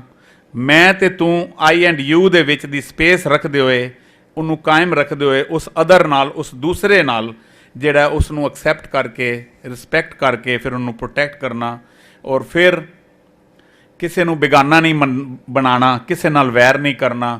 ਉਸ ਲਈ ਫਿਰ ਗੁਰੂ ਗ੍ਰੰਥ ਸਾਹਿਬ ਜਿਹੜਾ ਉਹ ਸ਼ਬਦ ਹੈ ਜਿਹੜਾ ਆਮ ਅਸੀਂ ਪੜ੍ਹਦੇ ਹਾਂ, ਬਿਸਰ ਗਈ ਸਭ ਤਾਤ ਪਰਾਈ, ਜਬ ਤੇ ਸਾਧ ਸੰਗਤ ਮੋਇ ਪਾਈ, ਨਾ ਕੋ ਬੈਰੀ ਨਾ ਹੀ ਬੇਗਾਨਾ सगल संग। फिर सगल संग हमको बनाई हो जाएगी जिस दिन असी एक्सैप्ट रिस्पैक्ट वाली गल असी जदों अपने अंदर ले जावांगे। इस तो वध खूबसूरत कोई मिसाल मिल भी नहीं सकती। फिर वे ऑफ लाइफ जिन्हों असी वार वार कहने कह तो देने असी गुरु ग्रंथ साहब वे ऑफ लाइफ है, पर इसनों आइडियल बनाना सानू ਤਾਂ ਹੀ ਆਈਡੀਅਲ ਬਣਾਵਾਂਗੇ ਜਦੋਂ ਅਸੀਂ ਅਮਲ ਦੀ ਗੱਲ ਕਰਾਂਗੇ, ਪ੍ਰੈਕਟਿਸ ਦੀ ਗੱਲ ਕਰਾਂਗੇ। ਔਰ ਜਿਹੜੀ ਅਸੀਂ ਹੈ ਇੱਕ ਸੁਰਤਾ ਦੀ ਗੱਲਾਂ ਇਹਨੂੰ ਜਦੋਂ ਅਮਲ 'ਚ ਲਿਆਵਾਂਗੇ। ਬੜੀ ਖੂਬਸੂਰਤ ਦੋ ਲਾਈਨਾਂ ਨੇ, ਇਹ ਨੋਟਸ ਕਰਨ ਵਾਲੀਆਂ ਨੇ। ਉਹ ਇਹ ਹੈ ਕਿ ਹੀ ਰੀਅਲੀ ਲਿਵਸ ਇਨ ਹੂਜ਼ ਲਿਵਿੰਗ ਕਾਊਂਟਲੈਸ ਪੀਪਲ ਲਿਵ। ਉਹੀ ਸਹੀ ਮਾਨੇ ਵਿੱਚ ਜ਼ਿੰਦਗੀ ਜਿੰਦਾ ਜੋ ਅਣਗਿਣਤ ਲੋਕਾਂ ਵਿੱਚ ਵਿਚਰਦਾ ਹੈ। ਔਰ ਉਹ ਕੌਣ ਵਿਚਰ ਸਕਦਾ ਫਿਰ? ਜਿਹੜਾ ਇੱਕ ਸੁਰਤਾ ਵਾਲਾ ਹੋਏਗਾ। ਇੱਕ ਸਾਰਤਾ ਵਾਲਾ ਜੀ ਨਹੀਂ ਸਕਦਾ ਬਹੁਤੇ ਲੋਕਾਂ 'ਚ। ਆਪਣੀ ਸ਼ਕਤੀ ਨਾਲ ਕੁਝ ਟਾਈਮ ਰਹੇਗਾ ਲੇਕਿਨ ਉਹਨਾਂ ਦੇ ਦਿਲ ਨਹੀਂ ਆਪਣੇ ਨਾਲ ਕਰ ਸਕੇਗਾ। ਪਰ ਜਿਹੜਾ ਇੱਕ ਸੁਰਤਾ ਵਾਲਾ ਹੈ ਉਹਦੇ ਨਾਲ ਪ੍ਰੇਮ ਵੀ, ਆਪਣਾ ਦਿਲ ਵੀ ਉਹ ਤੁਹਾਡੇ ਅੱਗੇ ਕਦਮਾਂ 'ਚ ਰੱਖ ਦੇਣਗੇ। ਜੇ ਇੱਕ ਸੁਰਤਾ ਵਾਲੀ ਗੱਲ ਕਰਾਂਗੇ, ਹੀ ਰੀਅਲੀ ਲਿਵਸ ਇਨ ਹੂਜ਼ ਲਿਵਿੰਗ ਕਾਊਂਟਲੈਸ ਪੀਪਲ ਲਿਵ। ਕਿ ਬਹੁਤ ਲੋਕ ਤੁਹਾਡੇ ਨਾਲ ਜਿਨ੍ਹਾਂ ਦੇ ਨਾਲ ਜੀਂਦੇ ਹੋਣ। ਤਾਂ ਇਹ ਜਿਹੜੀ ਵੰਨ-ਸੁਵੰਨਤਾ ਹੈ, ਜਿਹੜੀ ਡਾਇਵਰਸਿਟੀ ਦੀ ਗੱਲ ਹੈ, ਇਹਦੇ ਵਿੱਚੋਂ ਏਕਤਾ ਜਿਹੜੀ ਦੇਖਣੀ ਇਹ ਬਹੁਤ ਜ਼ਰੂਰੀ ਹੈ। ਲੋਕਾਂ ਵਿੱਚ ਵਿਚਰਦੇ ਹੋਏ ਇਸ ਤਰ੍ਹਾਂ ਦੇ ਰਿਸ਼ਤੇ ਸਾਨੂੰ ਬਣਾਉਣੇ ਚਾਹੀਦੇ ਨੇ। ਕਿਸ ਤਰ੍ਹਾਂ ਦੇ ਰਿਸ਼ਤੇ? ਤਿਸ ਆਗੇ ਮਰ ਚੱਲੀਏ। ਇਹ ਹੈ protect the identity of others, ਕਿ ਜਿਹਨੂੰ ਫਿਰ ਆਪਣਾ ਬਣਾ ਲਿਆ ਤਿਸ ਆਗੇ ਮਰ ਚੱਲੀਏ। ਅਦਰਸ ਦੀ ਅਦਰਨੈਸ ਦੇ ਵਿੱਚ ਸੇਮਨੈਸ ਕ੍ਰੀਏਟ ਕਰਨੀ, ਦੂਜੇ ਦੀ ਦੂਜਤਾ ਦੇ ਵਿੱਚ ਸੇਮਨੈਸ ਕ੍ਰੀਏਟ ਕਰਨੀ, ਇਕਸੁਰਤਾ। ਤੇ ਦੂਸਰੇ ਦੀ ਪਛਾਣ ਨਾਲ ਆਪਣੀ ਪਛਾਣ ਦੀ ਜਾਣ ਪਛਾਣ ਕਰਨੀ, ਇਕਸੁਰਤਾ। ਜੇ ਸਾਰੇ ਵਿਸ਼ਵ ਨੂੰ ਕਲਾਵੇ ਵਿੱਚ ਲੈਣਾ ਹੈ, ਆਪਣਾ ਬਣਾਉਣਾ ਹੈ, ਤੇ ਦੂਸਰੇ ਦੀ ਹੋਂਦ ਨਾਲ ਪ੍ਰੇਮ ਹੀ ਸਭ ਤੋਂ ਵੱਡਾ ਮਾਧਿਅਮ ਹੈ। ਜਿਸ ਮਨੁੱਖ ਅੰਦਰ ਪ੍ਰੇਮ ਹੋਵੇ ਉਸ ਨੂੰ ਜਗਤ ਦੀ ਕੋਈ ਚੀਜ਼ ਭੈੜੀ ਜਾਂ ਕਰੂਪ ਨਹੀਂ ਲੱਗਦੀ। ਇਹ ਪ੍ਰੇਮ ਦੀ ਇਤਨੀ ਵੱਡੀ ਪਰਿਭਾਸ਼ਾ ਗੁਰੂ ਗ੍ਰੰਥ ਸਾਹਿਬ ਦੇ ਵਿੱਚ ਹੈ। ਉਸ ਨੂੰ ਅਨੇਕਤਾ ਵਿੱਚੋਂ ਇਕਤਾ ਦਿਸਦੀ ਹੈ, ਵਨਨੈਸ ਇਨ ਮੈਨੀਨੈਸ, ਜਿਸ ਨੂੰ ਦਿਖਣੀ ਸ਼ੁਰੂ ਹੋ ਜਾਏਗੀ। ਉਹ ਇਕਸੁਰਤਾ ਜਿਹੜੀ ਹੈ, ਜਿਹਦੀ ਮੈਂ ਗੱਲ ਅੱਜ ਕਰ ਰਿਹਾ, ਜਿਹੜੀ ਹੈ ਮੈਂ ਮੈਨੂੰ ਮੇਰਾ ਤੋਂ ਉੱਤੇ ਉੱਠ ਕੇ ਸਾਰੀ ਕੁਦਰਤ ਵਿੱਚ ਸਭ ਵਿੱਚ ਪਰਮਾਤਮਾ ਦਿਸਦਾ ਹੈ। ਸਾਚ ਕਹੋ ਸੁਣ ਲਿਓ ਸਭੇ ਜਿਨ ਪ੍ਰੇਮ ਕੀਓ ਤੇ ਨਹੀਂ ਪਰ। ਮਾਰਟਨ ਲੂਥਰ ਬਹੁਤ ਵੱਡਾ ਇੱਕ ਵਿਦਵਾਨ ਹੋਏ ਨੇ ਕ੍ਰਿਸਚੀਅਨਿਟੀ ਵਿੱਚ, ਤੇ ਇੱਕ ਫਿਲੋਸਫਰ ਹੋਏ ਨੇ ਯਹੂਦੀਆਂ ਦੇ ਦਰਿੰਦਾ। ਇਹਨਾਂ ਨੇ ਵੀ ਇਸ ਗੱਲ ਦੀ, ਗੁਰੂ ਗ੍ਰੰਥ ਸਾਹਿਬ ਦੀ ਜਿਹੜੀ ਇਹ ਗੱਲ ਇਕਸੁਰਤਾ ਦੀ ਪ੍ਰੋੜਤਾ ਕੀਤੀ ਹੈ। ਔਰ ਇਸ ਤਰ੍ਹਾਂ ਦੂਜੇ ਨਾਲ ਸੰਬੰਧ ਬਣਾਉਣ ਦੀ ਜਿਹੜੀ ਗੱਲ ਹੈ, ਜਿਵੇਂ ਜੋ ਗੁਰੂ ਗ੍ਰੰਥ ਸਾਹਿਬ ਕਹਿ ਰਹੇ ਨੇ, ਮਾਰਟਨ ਲੂਥਰ ਔਰ ਦਰਿੰਦਾ ਯਹੂਦੀ ਜਿਹੜੇ ਗੁਰੂ ਗ੍ਰੰਥ ਸਾਹਿਬ ਦੇ ਸਿਰਜਣਾ ਤੋਂ ਵੀ ਮੇਰਾ ਖਿਆਲ 200-250-300 ਸਾਲ ਬਾਅਦ ਹੋਏ, ਉਹਨਾਂ ਨੇ ਵੀ ਇਹ ਗੱਲ ਦੀ ਕਿਹਾ ਕਿ ਇਹ ਗੱਲ ਜਿਹੜੀ ਹੈ ਇਕਸੁਰਤਾ ਸਿਰਫ ਤੇ ਸਿਰਫ ਇਸੇ ਤਰ੍ਹਾਂ ਆ ਸਕਦੀ ਹੈ ਕਿ ਜਦੋਂ ਆਪਸ ਵਿੱਚ ਪ੍ਰੇਮ ਜਾਂ ਪਿਆਰ ਨਾਲ ਰਵਾਂਗੇ। ਲੇਕਿਨ ਜਿਹੜਾ ਪੱਛਮ ਹੈ, ਯੂਰਪ ਜਾਂ ਜਿਹੜੀਆਂ ਵੱਡੀਆਂ ਤਾਕਤਾਂ ਨੇ, ਉਹ ਇਕਸਾਰਤਾ ਦੀ ਗੱਲ ਕਰਦੇ ਨੇ। ਔਰ ਬੜਾ ਵੱਡਾ ਇੱਕ ਵਿਦਵਾਨ ਹੋਇਆ ਫਰਾਇਡ, ਉਹ ਕਹਿੰਦਾ ਹੈ ਕਿ ਉਹਨੇ ਤਾਂ ਇੱਥੋਂ ਤੱਕ ਕਹਿ ਦਿੱਤਾ ਕਿ ਸਾਰੀ ਪੱਛਮੀ ਸਭਿਅਤਾ ਪ੍ਰੇਮਾਤਮਕ ਊਰਜਾ ਨਾਲੋਂ ਟੁੱਟ ਗਈ ਹੈ ਅਤੇ ਬਿਮਾਰ ਹੋ ਗਈ ਹੈ, ਕਿਉਂਕਿ ਉਹ ਇਕਸਾਰਤਾ ਦੀ ਗੱਲ ਕਰਦੇ ਨੇ। ਔਰ ਅਸੀਂ ਗੁਰੂ ਗ੍ਰੰਥ ਸਾਹਿਬ ਜਿਹੜੀ ਹੈ ਉਹ ਇਕਸੁਰਤਾ ਦੀ ਗੱਲ ਕਰ ਲਈ ਹੈ। ਇਸੇ ਲਈ ਪੱਛਮ ਜਾਂ ਜਿਹੜੀਆਂ ਵੱਡੀਆਂ ਤਾਕਤਾਂ ਜਾਂ ਜਿਹੜਾ ਉਧਰੋਂ ਕਿਸੇ ਦੀ ਗੱਲ, ਜਿਹੜੀ ਗਲੋਬਲਾਈਜੇਸ਼ਨ ਦੀ ਗੱਲ ਜਾਂ ਵਿਲੇਜ ਦੀ ਗੱਲ ਹੈ, ਉਹ ਲੋਕ ਜਿਹੜੇ ਨੇ ਇਸ ਵੱਲ ਆ ਰਹੇ ਨੇ। ਪੂਰੀ ਯੂਰਪ ਦੀ ਜਿਹੜੀਆਂ 25-30 ਮੁਲਕ ਨੇ, ਉਹਨਾਂ ਨੇ ਤਾਂ ਆਪਣੀ ਕਰੰਸੀ ਕਰ ਲਈ। ਇਹਦੇ ਵਿੱਚੋਂ ਭਾਵੇਂ ਏਕਤਾ ਤਾਂ ਜ਼ਰੂਰ ਹੋ ਗਈ, ਲੇਕਿਨ ਜਿਹੜੀ ਇਕਸੁਰਤਾ ਵਾਲੀ ਗੱਲ ਹੈ ਉਹ ਘੱਟ ਹੋਈ, ਇਕਸਾਰਤਾ ਜ਼ਿਆਦਾ ਹੋ ਗਈ। ਤੇ ਗੁਰੂ ਗ੍ਰੰਥ ਸਾਹਿਬ ਜਿਹੜੀ ਹੈ ਇਕਸੁਰਤਾ ਦੇ ਆਦਰਸ਼ ਨੂੰ ਅਪਣਾਉਣ ਦੀ ਗੱਲ ਕਰ ਰਹੀ ਹੈ। ਔਰ ਇਕਸਿਰਤਾ ਲਈ ਜਿਹੜਾ ਪ੍ਰੇਮ ਦੀ ਇੰਤਹਾ ਤੱਕ ਜਾਣ ਦੀ ਗੱਲ ਸਾਨੂੰ ਗੁਰੂ ਗ੍ਰੰਥ ਸਾਹਿਬ ਕਹਿ ਰਹੇ ਨੇ। ਮਿਸਾਲ ਗੁਰੂ ਅੰਗਦ ਸਾਹਿਬ ਦਾ ਉਹ ਸ਼ਬਦ, ਜਿਸ ਪਿਆਰੇ ਸਿਉ ਨੇਵ ਤਿਸ ਆਗੇ ਮਰ ਚਲਿਓ, ਦ੍ਰਿਗ ਜੀਵਨ ਸੰਸਾਰ ਤਾਕੇ ਪਾਛੇ ਜੀਵਨਾ। ਹੁਣ ਇਸ ਨੂੰ ਮੈਂ ਬੜੀ ਵਾਰ ਕਹਿੰਦਾ ਨਾ ਬਿਹਾਈਂਡ ਦੀ ਲਾਈਨ, ਤੇ ਇਹ ਸਾਰੇ ਮੇਰੇ ਲੈਕਚਰ ਦਾ ਇਹ ਜਿਹੜੀ ਮੈਂ ਗੁਰਬਾਣੀ ਦੀ ਲਾਈਨ ਕਹੀ ਹੈ ਨਾ, ਮੈਂ ਇਸ ਲਾਈਨ ਤੋਂ ਇਤਨਾ ਮੁਤੱਸਰ ਹੋਇਆ, ਮੈਂ ਇੱਕ ਦਿਨ ਸਿਰਫ ਇਸ ਲਾਈਨ ਤੇ ਹੀ ਸਟੱਡੀ ਕਰਦਾ ਰਿਹਾ। ਉਹ ਕਹਿੰਦੇ ਨੇ ਕਿ ਰਿਸ਼ਤੇ ਪ੍ਰਤੀ ਜ਼ਿੰਮੇਦਾਰੀ ਦੀ ਇੰਤਹਾ। ਇੱਥੇ ਜਿਸ ਪਿਆਰੇ ਤੋਂ ਭਾਵ ਅਦਰ, ਦੂਜਾ ਜਿਹੜਾ ਜਿਸ ਪਿਆਰੇ ਹੈ, ਇਹ ਦੂਸਰੇ ਦੀ ਗੱਲ ਕਰ ਰਹੇ ਨੇ।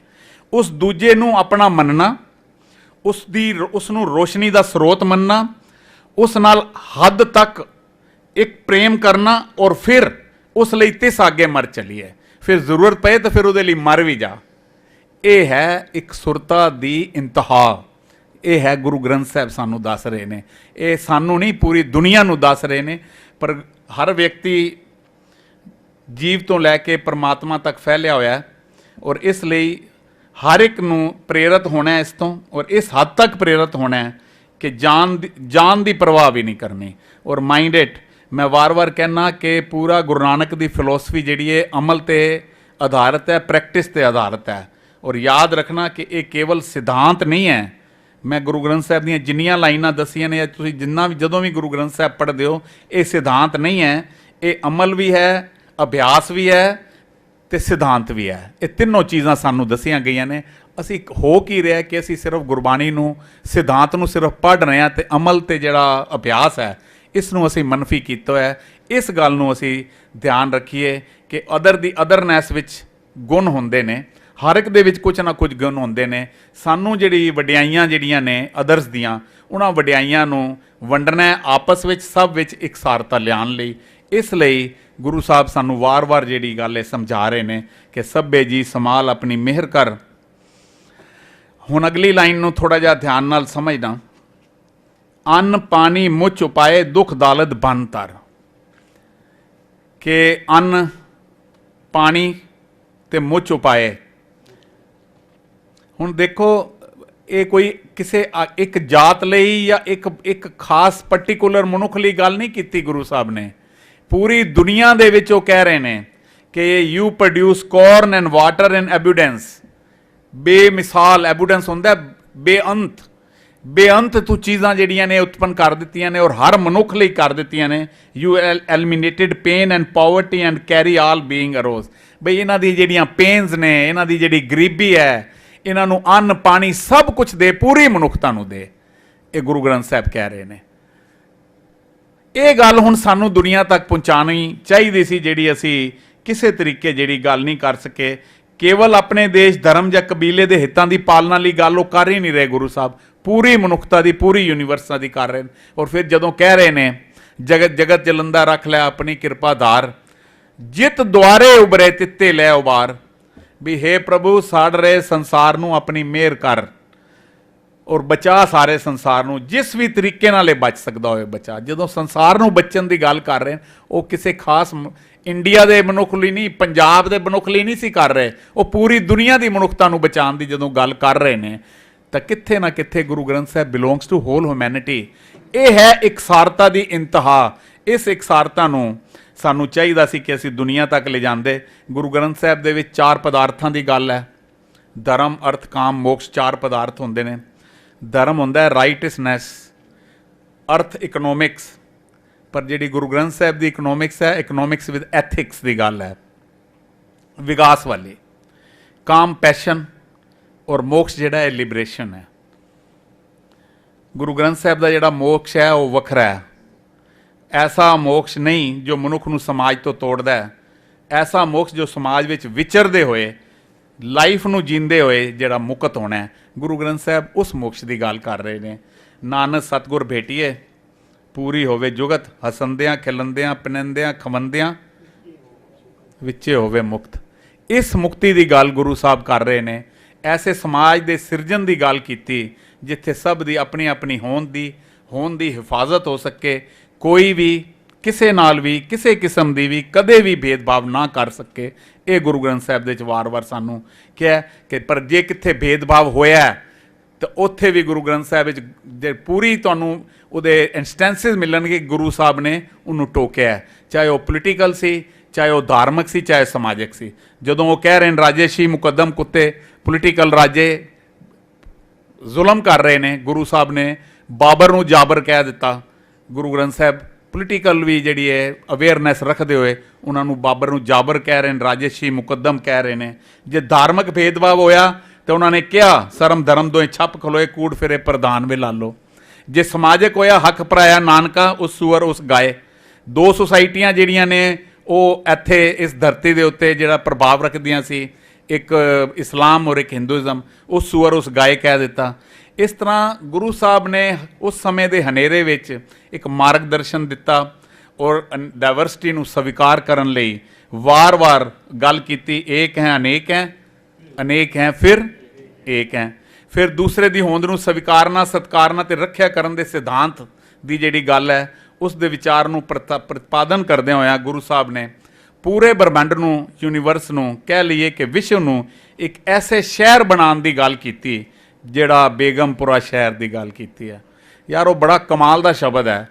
ਅਸੀਂ ਬੜੀ ਵਾਰ ਭਗਤ ਰਵਿਦਾਸ ਦਾ ਸ਼ਬਦ ਹੈ ਔਰ ਬੜੀ ਵਾਰ ਪੜ੍ਹਦੇ ਹਾਂ, ਕਦੀ ਯਾਰ ਉਹਨੂੰ ਸਮਝੋ। ਔਰ ਮੈਂ ਤੁਹਾਡੇ ਸਾਹਮਣੇ ਕਨਫੈਸ ਕਰਦਾ ਕਿ ਮੈਂ ਬੜੀ ਵਾਰ ਸ਼ਬਦ ਪੜ੍ਹਿਆ ਇਸ ਨੂੰ, ਇਹਦਾ ਮਤਲਬ ਵੀ ਦੇਖਿਆ, ਪਰ ਮੈਂ ਮਿਨਿਊਟਲੀ ਕਦੀ ਇਸ ਨੂੰ ਸੋਚਿਆ ਨਹੀਂ। ਇਹ ਟੌਪਿਕ ਕਰਦਿਆਂ ਮੈਂ ਇਸ ਸ਼ਬਦ ਨੂੰ ਸਾਰੇ ਨੂੰ ਜਦੋਂ ਮੁਤਾਲਿਆ ਕੀਤਾ ਤੇ ਇਹ ਤਾਂ ਕਮਾਲ ਕਰ ਦਿੱਤੀ। ਇਸ ਤੋਂ ਵੱਡੀ ਮਿਸਾਲ ਮੈਨੂੰ ਤਾਂ ਨਹੀਂ ਲੱਗਦੀ ਕਿੱਥੇ ਹੋਰ ਮਿਲੇਗੀ। ਬੇਗਮਪੁਰਾ ਸ਼ਹਿਰ ਕੋ ਨਾਓ, ਫਿਰ ਕਹਿੰਦੇ ਦੁੱਖ ਅੰਦੋ ਨਹੀਂ ਤੇ ਠਾਓ, ਦੇਰ ਇਜ਼ ਨੋ ਸਫਰਿੰਗ। ਉਹਨਾਂ ਨੇ ਇੱਕ ਐਸੇ ਸ਼ਹਿਰ ਬਣਾਉਣ ਦੀ ਗੱਲ ਕੀਤੀ, ਐਸੇ ਸ਼ਹਿਰ ਦੀ ਕਲਪਨਾ ਕੀਤੀ। ਪੂਰੇ ਬ੍ਰਹਮੰਡ ਨੂੰ ਇੱਕ ਸ਼ਹਿਰ ਕਲਪਨਾ ਕਰਕੇ ਉਹ ਕਹਿ ਰਹੇ ਨੇ ਕਿ ਇੱਕ ਐਸਾ ਸ਼ਹਿਰ ਬਣ ਜਾਏ, ਇੱਕ ਐਸਾ ਬ੍ਰਹਮੰਡ, ਐਸੀ ਯੂਨੀਵਰਸ ਬਣੇ ਜਿੱਥੇ ਕੋਈ ਸਫਰਿੰਗ ਹੋਣ ਹੀ ਨਾ, ਫਿਰ ਅੱਗੇ ਜਾ ਕੇ ਮੈਂ ਪੂਰਾ ਸ਼ਬਦ ਨਹੀਂ ਕਰ ਰਿਹਾ, ਅੱਗੇ ਜਿਹੜੀ ਲਾਈਨਾਂ ਮੈਨੂੰ ਖਾਸ ਲੱਗੀਆਂ, ਖੌਫ ਨਾ ਖਤਾ ਨਾ ਤਰਸ ਜਵਾਲ, there is no fear downfall there, ਬਈ ਕੋਈ ਉੱਥੇ ਡਰ ਕਿਸੇ ਦਾ ਨਹੀਂ ਹੋਏਗਾ। ਇੱਕ ਐਸਾ ਸ਼ਹਿਰ ਦੀ ਕਲਪਨਾ ਕਰ ਰਹੇ ਨੇ। ਫਿਰ ਉਹ ਕਹਿ ਰਹੇ ਨੇ ਅੱਗੇ, ਉਹਾਂ ਖੈਰ ਸਦਾ ਮੇਰੇ ਭਾਈ, there is lasting peace and safety, ਸਭ ਲਈ ਸੇਫਟੀ ਹੋਏਗੀ, ਸੁਰੱਖਿਆ, ਸਭ ਲਈ ਪੀਸ ਹੋਏਗਾ। ਫਿਰ ਅੱਗੇ ਅਖੀਰ ਵਿੱਚ ਉਹ ਕਹਿੰਦੇ ਨੇ, ਦੋਮ ਨਾ ਸੇਮ 100 ਆਹੀ, there is no second or third status, all are equal, ਕੋਈ ਉੱਥੇ ਪਹਿਲਾ ਦੂਜਾ ਤੀਜਾ ਨੰਬਰ ਦਾ ਸ਼ਹਿਰ ਹੀ ਨਹੀਂ ਹੈ, ਸਭ ਇਕੁਅਲ। ਐਸੇ ਸ਼ਹਿਰ ਦੀ, ਐਸੇ ਯੂਨੀਵਰਸ ਦੀ ਗੁਰੂ ਸਾਹਿਬ ਗੱਲ ਕਰ ਰਹੇ ਨੇ। ਫਿਰ ਅਖੀਰ ਜਿਹੜਾ ਉਹ ਸ਼ਬਦ ਖਤਮ ਕਰਦੇ ਨੇ, ਸਭ ਹਮ ਸਹਿਰੀ ਸੋ ਮੀਤ ਹਮਾਰਾ, whoever it is a citizen there is a friend of mine. ਬਈ ਜਿਤਨੇ ਵੀ ਉਸ ਸ਼ਹਿਰ ਦੇ ਵਿੱਚ ਲੋਕ ਰਹਿੰਦੇ ਨੇ, ਉਹ ਸਾਰੇ ਦੇ ਸਾਰੇ ਮੇਰੇ ਦੋਸਤ ਨੇ, ਮੇਰੇ ਮੀਤ ਨੇ, ਮੇਰੇ ਆਪਣੇ ਨੇ। ਹੁਣ ਇਹ ਸੰਕਲਪ ਮੈਨੂੰ ਨਹੀਂ ਲੱਗਦਾ ਯਾਰ ਕਿੱਥੇ ਹੋਰ ਮਿਲੇਗਾ। ਇਹ ਹੁਣ ਇੱਕ ਸੁਰਤਾ ਦੀ ਜਿਹੜੀ ਉਤਲੀ ਸੀੜੀ ਜਿਹੜੀ ਹੈ ਇਹ ਇੱਥੇ ਕਰ ਲਈ। ਇਸ ਤੋਂ ਚੰਗੀ ਮਿਸਾਲ ਮੈਨੂੰ ਨਹੀਂ ਲੱਗਦਾ ਅਸੀਂ ਕਿੱਥੇ ਹੋਰ ਲੱਭ ਪਾਵਾਂਗੇ। ਤਾਂ ਫਿਰ ਇੱਕ ਕੋਟੇਸ਼ਨ ਮੈਨੂੰ ਇਸ ਦੇ ਨਾਲ ਹੀ ਲੱਗੀ, ਇਸ ਸ਼ਬਦ ਦੇ ਨਾਲ, ਕਿ where there is a sense of oneness there is love, and when there is love there is a desire to serve. ਜਦੋਂ ਫਿਰ ਸਭ ਨਾਲ ਪ੍ਰੇਮ ਦੀ ਭਾਵਨਾ ਅੰਦਰ ਆ ਗਈ ਨਾ, ਤਾਂ ਫਿਰ ਅੰਦਰੋਂ ਹੀ ਇੱਛਾ ਜਾਗੇਗੀ ਕਿ ਮੈਂ ਉਹਦੀ ਸੇਵਾ ਕਰਾਂ। ਉਹਦੀ ਤੁਹਾਡੇ ਲਈ ਜਾਗੇਗੀ, ਤੁਹਾਡੀ ਉਹਦੇ ਲਈ ਜਾਗੇਗੀ। ਇਹ ਜਿਹੜੀ ਡਿਜ਼ਾਇਰਸ ਨੂੰ, ਇਹ ਜਿਹੜੀ ਸਰਵ ਕਰਨ ਦੀ ਡਿਜ਼ਾਇਰ ਹੈ, ਇਸ ਡਿਜ਼ਾਇਰ ਨੂੰ ਜਿਹੜਾ ਹੈ ਉਹ ਪੈਦਾ ਇਹ ਸ਼ਬਦ ਕਰਦਾ ਹੈ, ਜਾਂ ਪੂਰਾ ਗੁਰੂ ਗ੍ਰੰਥ ਸਾਹਿਬ ਦੀ ਗੱਲ। ਫਾਰ ਇੰਸਟੈਂਸ, ਇਸ ਨੂੰ ਥੋੜ੍ਹਾ ਜਿਹਾ ਸਮਝਣਾ ਕਿ ਇੱਕ ਪੂਰੀ ਬਾਡੀ ਹੈ, ਵਨਨੈਸ। ਇਸ ਬਾਡੀ ਦੇ ਵਿੱਚ ਮੈਨੀਨੈਸ, ਅਲੱਗ-ਅਲੱਗ ਅੰਗ ਨੇ, ਅੱਖਾਂ, ਕੰਨ, ਨੱਕ, ਮੂੰਹ, ਦੰਦ, ਜਿਭ, ਹੱਥ। ਇਹ ਹੱਥ ਬਣੇ ਨੇ ਸਰੀਰ 'ਤੇ ਕੋਈ ਗੰਦਗੀ ਹੈ ਜਾਂ ਕੋਈ ਦੁੱਖ ਹੈ ਉਸ ਨੂੰ ਠੀਕ ਕਰਨ ਲਈ। ਜੇ ਇਸ ਹੱਥ ਨਾਲ ਬਾਈ ਚਾਂਸ ਮੇਰੀ ਅੱਖ ਹਰਟ ਹੋ ਗਈ ਹੈ ਤਾਂ ਮੈਂ ਇਹ ਹੱਥ ਨੂੰ ਅਲੱਗ ਨਹੀਂ ਕਰਾਂਗਾ, ਇਹ ਹੱਥ ਹੰਝੂ ਪੂੰਝਣ ਲਈ ਨੇ। ਜਿਭ ਦੇ ਜਿਭ ਜਿਹੜੀ ਇਹ ਦੰਦਾਂ ਦੇ ਹੇਠਾਂ 50 ਵਾਰ ਆ ਜਾਂਦੀ ਹੈ, ਹਰਟ ਹੋ ਜਾਂਦੀ ਹੈ। ਅਸੀਂ ਕਦੀ ਨਹੀਂ ਸੋਚਿਆ ਇਹ ਦੰਦ ਤੋੜ ਕੇ ਅਸੀਂ ਅਲੱਗ ਕਰ ਦਈਏ।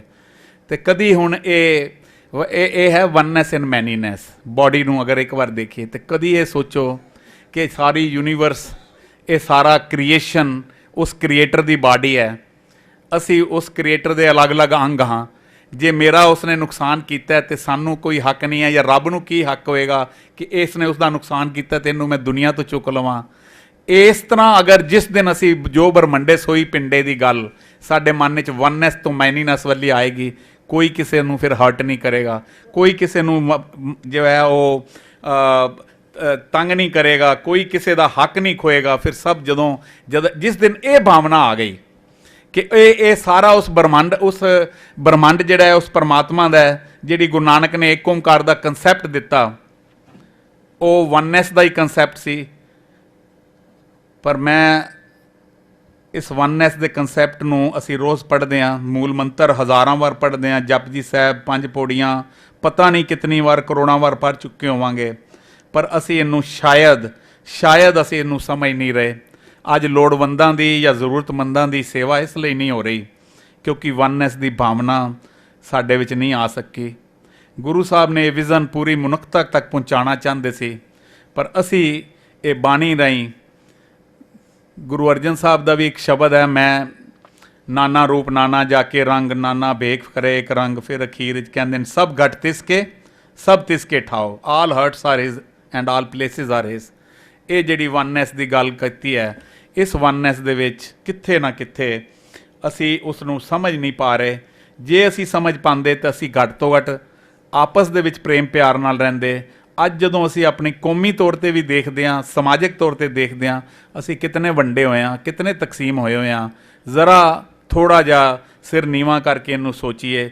ਇਹ ਸਮਝਣਾ ਹੁਣ ਅਸੀਂ ਹੈ ਕਿ ਅਸੀਂ ਦੂਸਰੇ ਦੇ ਕੰਮ ਆਉਣਾ ਹੈ, ਦੂਜਿਆਂ ਦੇ ਪ੍ਰਤੀ ਪਿਆਰ ਪ੍ਰਗਟਾਉਣਾ ਹੈ, ਉਹਨਾਂ ਦੀ ਹੋਂਦ ਨੂੰ ਅਸੀਂ ਸਵੀਕਾਰਨਾ ਹੈ।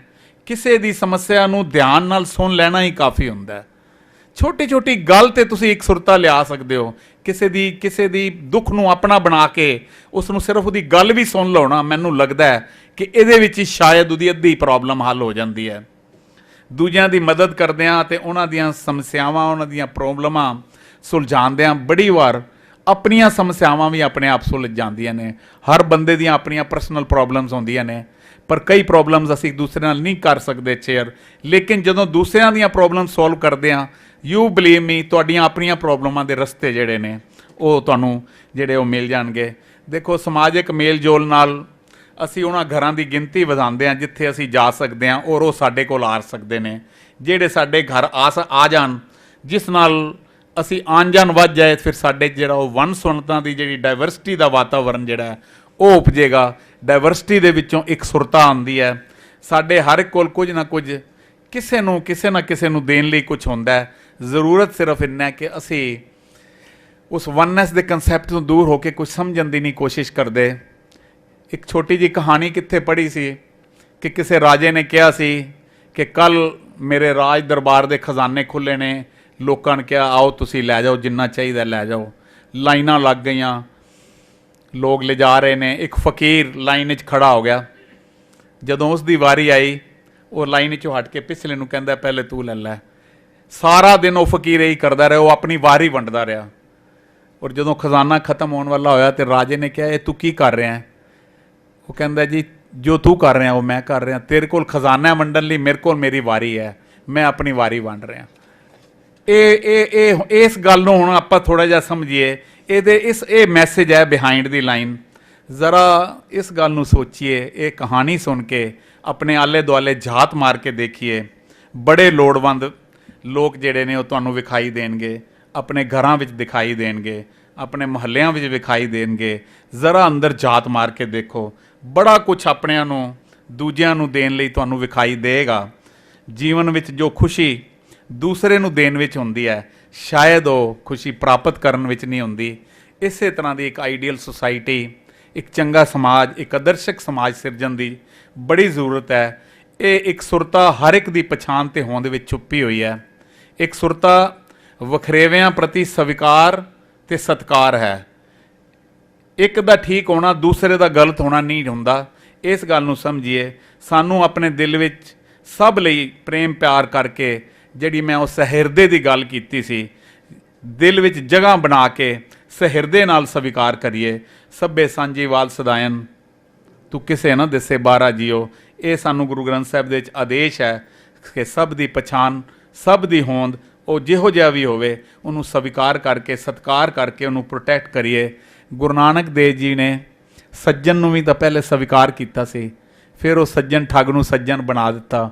ਇਸ ਤਰ੍ਹਾਂ ਦੇ ਲੱਖਾਂ ਸੱਜਣ ਠੱਗ, ਲੱਖਾਂ ਜਿਹੜੇ ਮਲਿਕ ਭਾਗੋ ਨੇ, ਗੁਰੂ ਨਾਨਕ ਨੇ ਉਹਨਾਂ ਨੂੰ ਸਵੀਕਾਰ ਕਰਕੇ ਉਹਨਾਂ ਨੂੰ ਸਿੱਧੇ ਰਸਤੇ ਪਾਇਆ। ਇਸੇ ਤਰ੍ਹਾਂ ਗੁਰੂ ਸਾਹਿਬਾਨ ਦਾ ਇਹ ਸੰਦੇਸ਼ ਕਿ ਮੈਂ ਇੱਥੇ ਵੂਮੈਨ ਐਮਪਾਵਰਮੈਂਟ ਦੀ ਗੱਲ ਕਰਾਂ। ਪੂਰੇ ਗੁਰੂ ਗ੍ਰੰਥ ਸਾਹਿਬ ਦੇ ਵਿੱਚ ਅਸੀਂ ਗੱਲ ਕੀਤੀ ਹੈ ਅਤੇ ਵੂਮੈਨ ਦੀ, ਇਸਤਰੀ ਦੀ ਪਹਿਚਾਣ ਜਾਂ ਇਸਤਰੀ ਦੀ ਹੋਂਦ ਨੂੰ ਜੋ ਗੁਰੂ ਗ੍ਰੰਥ ਸਾਹਿਬ ਦੇ ਵਿੱਚ ਸਵੀਕਾਰ ਕਰਕੇ ਰਿਸਪੈਕਟ ਕੀਤਾ ਹੈ, ਇਹ ਪੂਰੀ ਦੁਨੀਆ ਨੂੰ ਇੱਕ ਮੈਸੇਜ ਹੈ। ਇਸ ਨੂੰ ਸਮਝਣਾ ਕਿ ਗੁਰੂ ਸਾਹਿਬ ਨੇ ਦਾ ਇਹ ਸੰਦੇਸ਼ ਕਿ ਸ੍ਰਿਸ਼ਟੀ ਦਾ ਰਹੱਸ, ਇਸ ਯੂਨੀਵਰਸ ਦਾ ਜਿਹੜੀ ਮਿਸਟਰੀ ਹੈ, ਉਸ ਨੂੰ ਜਾਣਨ ਅਤੇ ਅਨੁਭਵ ਕਰਨ ਲਈ ਇਸਤਰੀ ਆਤਮਾ ਬਣਨਾ ਜ਼ਰੂਰੀ ਹੈ। ਇਹ ਗੁਰੂ ਗ੍ਰੰਥ ਸਾਹਿਬ ਦੇ ਵਿੱਚ ਸਾਨੂੰ ਦੱਸਿਆ ਗਿਆ ਹੈ। ਪਰਮਾਤਮਾ ਨਾਲ ਮਿਲਾਪ ਵੀ ਤਾਂ ਹੀ ਹੋ ਸਕਦਾ ਹੈ। ਕੁੱਲ ਕਾਇਨਾਤ ਨੂੰ ਪਰਮਾਤਮਾ ਦਾ ਰਹੱਸ ਪ੍ਰਾਪਤ ਕਰਨ ਲਈ ਮਹਿਲਾ ਅਧਿਆਤਮ ਤੇ ਮਹਿਲਾ ਰੂਹ ਬਣਨ ਲਈ ਕਹਿਣਾ, ਇਸਤਰੀਆਂ ਨੂੰ ਬਰਾਬਰੀ ਤੋਂ ਵੀ ਅੱਗੇ ਲਿਜਾਣਾ ਹੈ।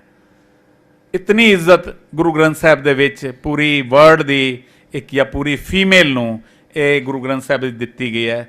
ਇਸਤਰੀ ਦੀ ਪਹਿਚਾਣ, ਇਸਤਰੀ ਦੀ ਹੋਂਦ ਨੂੰ ਇੱਜ਼ਤ ਦੇ ਕੇ ਗੁਰੂ ਸਾਹਿਬਾਨ ਨੇ ਮਹਿਲਾ ਤੇ ਪੁਰਸ਼ ਦਾ ਜੋ ਭੇਦ ਹੈ ਉਹ ਹੀ ਮਿਟਾ ਦਿੱਤਾ। ਅੰਤਮ ਅਨੁਭਵ, ਜਿਹੜਾ ਅਖੀਰਲਾ ਐਕਸਪੀਰੀਅੰਸ ਹੁੰਦਾ ਉਸ ਪ੍ਰਭੂ ਦੇ ਮਿਲਾਪ ਦਾ, ਇਹ ਵੀ ਅਸੀਂ ਕਹਿ ਸਕਦੇ ਹਾਂ ਕਿ ਮਹਿਲਾ ਅਧਿਆਤਮ ਨਾਲ ਡਿਫਾਈਨ ਕਰ ਦਿੱਤਾ ਗੁਰੂ ਗ੍ਰੰਥ ਸਾਹਿਬ ਦੇ ਵਿੱਚ। ਕੁੱਲ ਜਗਤ ਨੂੰ ਇਹ ਦੱਸ ਦਿੱਤਾ ਕਿ ਜਿਹੜੀ ਇਸਤਰੀ ਦੀ ਪਹਿਚਾਣ ਹੈ ਜਾਂ ਇਸਤਰੀ ਦੀ ਜਿਹੜੀ ਹੋਂਦ ਹੈ, ਇਹਨੂੰ ਸਤਿਕਾਰ ਦੇਣਾ। ਇੱਕ ਐਸਾ ਸੁਨੇਹਾ ਪੂਰੀ ਦੁਨੀਆ ਨੂੰ ਦਿੱਤਾ। ਅੱਜ ਮਨੁੱਖ ਨੂੰ ਗੁਰੂ ਗ੍ਰੰਥ ਸਾਹਿਬ ਦੀ ਫਿਲੋਸਫੀ ਨਾਲ, ਗੁਰੂ ਗ੍ਰੰਥ ਸਾਹਿਬ ਦੇ ਆਈਡੀਅਲਸ ਨਾਲ ਜੋੜ ਕੇ ਬ੍ਰਹਮੰਡੀ ਇੱਕ ਸੁਰਤਾ ਵੱਲ ਲਿਆਉਣਾ ਸਾਡਾ, ਤੁਹਾਡਾ, ਸਭ ਦਾ ਇਹ ਫਰਜ਼ ਹੈ। ਗੁਰੂ ਗ੍ਰੰਥ ਸਾਹਿਬ ਨੂੰ ਮੰਨਣ ਵਾਲਿਆਂ ਦਾ, ਗੁਰੂ ਗ੍ਰੰਥ ਸਾਹਿਬ ਦੇ ਕਸਟੋਡੀਅਨ ਦਾ ਇਹ ਫਰਜ਼ ਹੈ, ਇਖਲਾਕੀ ਫਰਜ਼ ਹੈ। ਔਰ ਵਨਨੈਸ ਇਨ ਮੈਨੀਨੈਸ ਵਾਲਾ ਵਾਤਾਵਰਨ ਕ੍ਰੀਏਟ ਕਰਕੇ, ਇੱਕ ਵਰਡ ਮੈਂ ਯੂਜ਼ ਕਰ ਰਿਹਾ, ਆਚਰਨ ਦੀ ਸਭਿਅਤਾ, ਇਹ ਡਿਵੈਲਪ ਕਰੀਏ। ਆਪਣੀ ਜਨਰੇਸ਼ਨ, ਆਪਣੀ ਪਨੀਰੀ ਨੂੰ, ਆਪਣੀ ਸਭਿਅਤਾ ਨੂੰ, ਆਪਣੀ ਹੋਂਦ ਔਰ ਆਪਣੀ ਹਸਤੀ ਨੂੰ, ਪੂਰੀ ਮਨੁੱਖਤਾ ਨੂੰ ਬਚਾਉਣ ਦਾ ਸਿਰਫ ਤੇ ਸਿਰਫ ਇੱਕੋ ਹੀ ਰਾਹ ਹੈ, ਉਹ ਹੈ ਆਚਰਨ ਦੀ ਸਭਿਅਤਾ। ਇਹ ਪੂਰਾ ਜਿਹੜਾ ਮੇਰਾ ਇਹ ਲੈਕਚਰ ਹੈ ਇਹਨੂੰ ਮੈਂ ਅਗਰ ਇਹਦਾ ਹੈਡਿੰਗ ਦੇਣਾ ਚਾਹਾਂ ਤਾਂ ਮੇਰਾ ਚਿੱਤ ਕਰਦਾ ਮੈਨੂੰ ਆਚਰਨ ਦੀ ਸਭਿਅਤਾ ਕਹਿ ਦੇਵਾਂ, ਕਿਉਂਕਿ ਜਿਹੜੀ ਆਚਰਨ ਦੀ ਸਭਿਅਤਾ ਹੈ ਇਸ ਬਾਰੇ ਪ੍ਰੋਫੈਸਰ ਪੂਰਨ ਸਿੰਘ ਦੀਆਂ 4-5 ਲਾਈਨਾਂ ਨੇ। ਮੈਂ ਉਹ ਲਾਈਨਾਂ ਕਰਕੇ ਆਪਣੀ ਇਹ ਗੱਲ ਅੱਜ ਖ਼ਤਮ ਕਰਾਂਗਾ। ਉਹ ਕਹਿੰਦੇ ਨੇ ਕਿ ਨਿਮਰਤਾ, ਦਇਆ, ਪਿਆਰ ਤੇ ਖੁੱਲ੍ਹਦਿਲੀ ਇਹ ਸਭ ਆਚਰਨ ਦੀ ਭਾਸ਼ਾ ਦੇ ਅਬੋਲ ਵਿਆਖਿਆਨ ਹਨ। ਨਿਮਰਤਾ, ਦਇਆ, ਪਿਆਰ ਤੇ ਖੁੱਲ੍ਹਦਿਲੀ ਇਹ ਸਭ ਆਚਰਨ ਦੀ ਭਾਸ਼ਾ ਦੇ ਅਬੋਲ ਵਿਆਖਿਆਨ ਹਨ। ਆਚਰਨ ਦੀ ਅੱਖ ਦੇ ਇੱਕ ਅਥਰੂ ਨਾਲ ਸਾਰੇ ਸੰਸਾਰ ਦੀਆਂ ਸਾਰੀਆਂ ਅੱਖਾਂ ਸੱਜਲ ਹੋ ਜਾਂਦੀਆਂ ਹਨ। ਕਿ ਇੱਕ ਅੱਖ ਵਿੱਚ ਅਗਰ ਆਂਸੂ ਆ ਗਏ ਤੇ ਸੰਸਾਰ ਵਿੱਚ ਜਿੰਨੀਆਂ ਅੱਖਾਂ ਇਸ ਪ੍ਰਮਾਤਮਾ ਨੇ ਸਿਰਜੀਆਂ ਨੇ ਉਹ ਸਾਰੀਆਂ ਅੱਖਾਂ 'ਚ ਪਾਣੀ ਆ ਜਾਂਦਾ ਹੈ, ਜੇ ਆਚਰਨ ਦੀ ਸਭਿਅਤਾ ਜੇ ਹਰ ਮਨੁੱਖ 'ਚ ਆ ਜਾਏ। ਆਚਰਨ ਨਾਲ ਨਵੇਂ ਨੈਣ ਪ੍ਰਗਟ ਹੁੰਦੇ ਨੇ। ਹਰ ਕਿਸੇ ਨੂੰ ਆਪਣੀ ਆਪਣੀ ਥਾਂ ਤੇ ਸਮੇਂ ਅਨੁਸਾਰ ਆਪਣੇ ਰੱਬ ਦੀ ਪ੍ਰਾਪਤੀ ਲਈ ਆਪਣੀ ਕਿਸ਼ਤੀ ਆਪ ਚਲਾਣੀ ਪਵੇਗੀ। ਇਸ ਆਚਰਨ ਦਾ ਵਿਕਾਸ ਹੀ ਜੀਵਨ ਦਾ ਸਭ ਤੋਂ ਵੱਡਾ ਉਪਦੇਸ਼ ਹੈ। ਆਓ ਅਸੀਂ ਸਾਰੇ ਮਿਲ ਕੇ ਅਸੀਂ ਉਹ ਕੁਝ ਕਰੀਏ ਜੋ ਸਾਨੂੰ ਗੁਰੂ ਗ੍ਰੰਥ ਸਾਹਿਬ ਸੇਧ ਦੇ ਰਹੇ ਨੇ। ਔਰ ਗੁਰੂ ਗ੍ਰੰਥ ਸਾਹਿਬ ਸਾਨੂੰ ਮਾਨਸ ਕੀ ਜਾਤ ਸਭੇ ਕੀ ਪਹਿਚਾਣ ਦੀ ਗੱਲ ਕਰ ਰਹੇ ਨੇ। ਗੁਰੂ ਗ੍ਰੰਥ ਸਾਹਿਬ ਸਾਨੂੰ ਇੱਕ ਸੁਰਤਾ ਦੀ ਗੱਲ ਕਰ ਰਹੇ ਨੇ। ਅਸੀਂ ਇਕਸਾਰਤਾ ਜਿਹੜੀ ਇਹ ਵਰਡ ਦੇ ਵਿੱਚ ਅੱਜ ਚੱਲ ਰਹੀ ਹੈ, ਇਸ ਇਕਸਾਰਤਾ ਤੋਂ ਬਚਣ ਲਈ ਸਾਨੂੰ ਇਕਸੁਰਤਾ ਦਾ ਜਿਹੜਾ ਕਨਸੈਪਟ ਹੈ ਉਸ ਨੂੰ ਆਪਣੇ ਵਿੱਚ ਔਰ ਪੂਰੀ ਦੁਨੀਆ ਦੇ ਵਿੱਚ ਅਸੀਂ ਸਹਾਇਕ ਬਣੀਏ, ਐਂਬੈਸਡਰ ਬਣੀਏ ਗੁਰੂ ਗ੍ਰੰਥ ਸਾਹਿਬ ਦੇ, ਜਿਹੜੇ ਕਿ ਅਸੀਂ ਅੱਜ ਬੜੀ ਵੱਡੀ ਚਿੰਤਾ। ਅੱਜ ਮੇਰੀ ਸਵੇਰੇ ਵੀ ਇੱਕ ਬੜੇ ਵੱਡੇ ਵਿਦਵਾਨ ਨਾਲ ਗੱਲ ਹੋ ਰਹੀ ਸੀ, ਉਹ ਵੀ ਇਹੀ ਚਿੰਤਾ ਪ੍ਰਗਟ ਕਰ ਰਹੇ ਸੀ ਕਿ ਅਸੀਂ ਗੁਰੂ ਗ੍ਰੰਥ ਸਾਹਿਬ ਨੂੰ ਬਸ ਸਿਰਫ ਮੱਥੇ ਟੇਕਣ ਤੱਕ ਮਹਿਫੂਜ਼ ਕਰਤਾ ਹੈ। ਔਰ ਗੁਰੂ ਗ੍ਰੰਥ ਸਾਹਿਬ ਦੇ ਸਤਿਕਾਰ ਹੋਣਾ ਚਾਹੀਦਾ ਹੈ। ਮੈਂ ਵਾਰ-ਵਾਰ ਕਹਿੰਦਾ ਗੁਰੂ ਗ੍ਰੰਥ ਸਾਹਿਬ ਦਾ ਸਭ ਤੋਂ ਵੱਡਾ ਸਤਿਕਾਰ ਗੁਰੂ ਗ੍ਰੰਥ ਸਾਹਿਬ ਨੂੰ ਪੜ੍ਹਨਾ ਹੈ, ਗੁਰੂ ਗ੍ਰੰਥ ਸਾਹਿਬ ਨੂੰ ਸਮਝਣਾ ਹੈ। ਪਰ ਅਸੀਂ ਸਤਿਕਾਰ ਸਿਰਫ ਰੁਮਾਲਿਆਂ ਤੱਕ, ਸੋਨੇ ਦੀਆਂ ਪਾਲਕੀਆਂ ਤੱਕ ਜਾਂ ਸੰਗਮਰਮਰ ਦੇ ਬਿਲਡਿੰਗਾਂ ਤੱਕ ਸੀਮਤ ਕਰ ਦਿੱਤਾ ਹੈ। ਇਸ ਨੂੰ ਸਮਝੀਏ। ਮੁਬਾਰਕ ਹੈ ਤੁਹਾਡੇ ਕੋਲ ਮੀਨਸ ਨੇ, ਸਾਧਨ ਨੇ, ਕਰੋ ਜੋ ਕੁਝ ਕਰਨਾ ਹੈ, ਲੇਕਿਨ ਅਸਲੀ ਸਤਿਕਾਰ ਜਿਹੜਾ ਗੁਰੂ ਗ੍ਰੰਥ ਸਾਹਿਬ ਦਾ ਉਸ ਨੂੰ ਪੜ੍ਹ ਕੇ ਔਰ ਉਸ ਦੇ ਉੱਤੇ ਅਮਲ ਕਰਕੇ ਜਿਹੜਾ ਇੱਕ ਸੁਰਤਾ ਵਾਲੀ ਗੱਲ ਹੈ ਇਹ ਅਸੀਂ ਫੈਲਾ ਸਕੀਏ, ਤਾਂ ਹੀ ਅਸੀਂ ਆਪਣੇ ਘਰਾਂ ਵਿੱਚ, ਆਪਣੇ ਸਮਾਜ ਵਿੱਚ, ਆਪਣੇ ਮਹੱਲਿਆਂ ਵਿੱਚ, ਆਪਣੀ ਕੌਮ ਦੇ ਵਿੱਚ ਜਾਂ ਪੂਰੇ ਵਿਸ਼ਵ ਦੇ ਵਿੱਚ ਜਿਹੜਾ ਪ੍ਰੇਮ ਪਿਆਰ ਦਾ ਮੈਸੇਜ ਹੈ ਉਹ ਅਸੀਂ ਦੇਖ ਸਕਾਂਗੇ। ਜਿਹੜਾ ਇੱਕ ਸੁਰਤਾ ਵਾਲਾ ਕਨਸੈਪਟ ਹੈ ਉਹ ਅਸੀਂ ਤਾਂ ਹੀ ਅਸੀਂ ਪੂਰਾ ਕਰ ਸਕਾਂਗੇ ਜਿਹੜਾ ਸਾਨੂੰ ਗੁਰੂਆਂ ਨੇ ਸਾਨੂੰ ਵਾਰ-ਵਾਰ 1430 ਪੇਜਾਂ ਦੇ ਵਿੱਚ ਸਾਨੂੰ ਸਮਝਾਇਆ। ਅਸੀਂ ਇਸ ਨੂੰ ਸਮਝੀਏ ਔਰ ਅਸੀਂ ਅੱਗੇ ਤੱਕ ਪਹੁੰਚਾਈਏ। ਤਾਂ ਇਹ ਅੱਜ ਦਾ ਇੱਕ ਸੁਰਤਾ, accept, respect and protect the identity of others. ਆਪਣੇ ਬੱਚਿਆਂ ਨੂੰ ਹੀ ਪਹਿਲੇ ਐਕਸੈਪਟ ਕਰ ਲਈਏ। ਅਸੀਂ ਹੁਣ ਸਿਸਟਮ ਹੀ ਐਸਾ, ਇਸ ਦੇ ਉੱਤੇ ਬੜਾ ਕੁਝ ਬੋਲਿਆ ਜਾ ਸਕਦਾ ਹੈ। ਅਸੀਂ ਇਸ ਨੂੰ ਸਮਝੀਏ, ਆਪਣੇ ਬੱਚਿਆਂ ਤੋਂ, ਆਪਣੀ ਜਨਰੇਸ਼ਨ ਤੋਂ ਸ਼ੁਰੂ ਕਰਕੇ ਔਰ ਫਿਰ ਅੱਗੇ ਪੂਰੀ ਮਨੁੱਖਤਾ ਤੱਕ ਲਿਜਾਣ ਦੀ ਜ਼ਰੂਰਤ ਹੈ। ਇਸ ਨੂੰ ਅਸੀਂ ਸਮਝੀਏ। ਤਾਂ ਇਹ ਇਤਨੀ ਅੱਜ ਦੀਆਂ ਗੱਲਾਂ। ਕੱਲ੍ਹ ਸਵੇਰੇ ਅਸੀਂ 11 ਵਜੇ ਫਿਰ ਇੱਥੇ ਮਿਲਾਂਗੇ। ਮੇਰੀ ਬੇਨਤੀ ਹੈ ਕਿ ਤੁਹਾਡੇ ਜਾਣ ਪਛਾਣ ਦੇ ਬੜੇ ਲੋਕ ਹੋਣਗੇ ਜਿਹੜੇ ਅੱਜ ਨਹੀਂ ਆ ਪਾਏ। ਮੈਂ ਚਾਹੁੰਦਾ ਕੱਲ੍ਹ ਇਹ ਪੂਰਾ ਹਾਲ ਜੋ ਹੈ ਉਹ ਫੁੱਲ ਹੋਏ। ਤੁਹਾਡੇ ਵਿਚਾਰਾਂ ਨੇ ਸਾਨੂੰ ਬੜਾ ਕੁਝ ਦੇਣਾ ਹੈ। ਤੁਹਾਡੇ ਵਿਚਾਰਾਂ ਤੋਂ ਸਾਨੂੰ ਇੰਨੀ ਵੱਡੀ ਇੰਸਪੀਰੇਸ਼ਨ ਮਿਲਣੀ ਹੈ। ਤੁਹਾਡੇ ਵਿਚਾਰਾਂ ਤੋਂ ਅਸੀਂ ਇਸ ਕੋਰਸ ਨੂੰ ਪਤਾ ਨਹੀਂ ਹੋਰ ਕਿੰਨਾ ਉੱਚਾ ਲਿਜਾਣਾ ਚਾਹੁੰਦੇ ਹਾਂ। ਪਰ ਤੁਸੀਂ ਸਾਡਾ ਜਿਹੜਾ ਉਂਗਲ ਤੁਸੀਂ ਪਕੜਨੀ ਹੈ, ਸਾਨੂੰ ਦੱਸਣਾ ਹੈ ਕਿ ਅਸੀਂ ਕਿੱਥੇ ਅਗਰ ਗਲਤ ਜਾ ਰਹੇ ਹੋਈਏ, ਤੁਸੀਂ ਸਾਨੂੰ ਅਹਿਸਾਸ ਦਿਵਾਉਣਾ ਹੈ। ਔਰ ਅਗਰ ਅਸੀਂ ਕਿਸੇ ਨੂੰ ਕੋਈ ਚੰਗਾ ਰਾਹ ਅਸੀਂ ਦਿਖਾ ਪਾਈਏ ਤਾਂ ਉਹ ਗੁਰੂ ਮਹਾਰਾਜ ਕਿਰਪਾ ਕਰਨ, ਸਾਡੇ ਸਾਰਿਆਂ 'ਤੇ ਕਿਰਪਾ ਕਰਨ, ਸਾਨੂੰ ਨਵੇਂ ਸੁਜੈਸ਼ਨਸ ਦੇਣੇ, ਸਾਨੂੰ ਨਵੀਆਂ ਗੱਲਾਂ ਦੱਸਣੀਆਂ ਔਰ ਵੱਧ ਤੋਂ ਵੱਧ ਕੋਸ਼ਿਸ਼ ਕਰਨਾ ਕਿ ਕੱਲ੍ਹ ਇੱਥੇ ਬੱਚੇ ਔਰ ਤੁਸੀਂ ਲੋਕ ਸਾਰੇ ਆਓ ਔਰ ਆਪਣੇ ਵਿਚਾਰ ਸਾਨੂੰ ਦੱਸ ਸਕੋ, ਤਾਂ ਕਿ ਅਸੀਂ ਜਿਹੜਾ ਅਗਲਾ ਕੋਰਸ ਕਰਨਾ ਹੈ ਉਸ ਅਗਲੇ ਕੋਰਸ ਦੇ ਵਿੱਚ ਅਸੀਂ ਜਿੰਨੀਆਂ ਵੀ ਕੋਈ ਕਮੀਆਂ ਪੇਸ਼ੀਆਂ ਇਹਦੇ 'ਚ ਰਹਿ ਗਈਆਂ ਉਹਦੇ 'ਚ ਠੀਕ ਕਰ ਪਾਈਏ। ਔਰ ਸਾਡੀ ਕੋਸ਼ਿਸ਼ ਹੈ ਕਿ ਅਸੀਂ ਨਵੇਂ ਤੋਂ ਨਵੇਂ ਮਸਲੇ, ਨਵੇਂ ਤੋਂ ਨਵੇਂ ਟਾਪਿਕ ਜਿਹੜੇ ਗੁਰੂ ਗ੍ਰੰਥ ਸਾਹਿਬ ਨਾਲ ਸੰਬੰਧਿਤ ਨੇ ਉਹ ਤੁਹਾਡੇ ਸਾਹਮਣੇ ਅਸੀਂ ਲਿਆ ਸਕੀਏ। ਭੁੱਲਾਂ ਚੁੱਕਾਂ ਦੀ ਖਿਮਾ। ਵਾਹਿਗੁਰੂ ਜੀ ਕਾ ਖਾਲਸਾ, ਵਾਹਿਗੁਰੂ ਜੀ ਕੀ ਫਤਿਹ।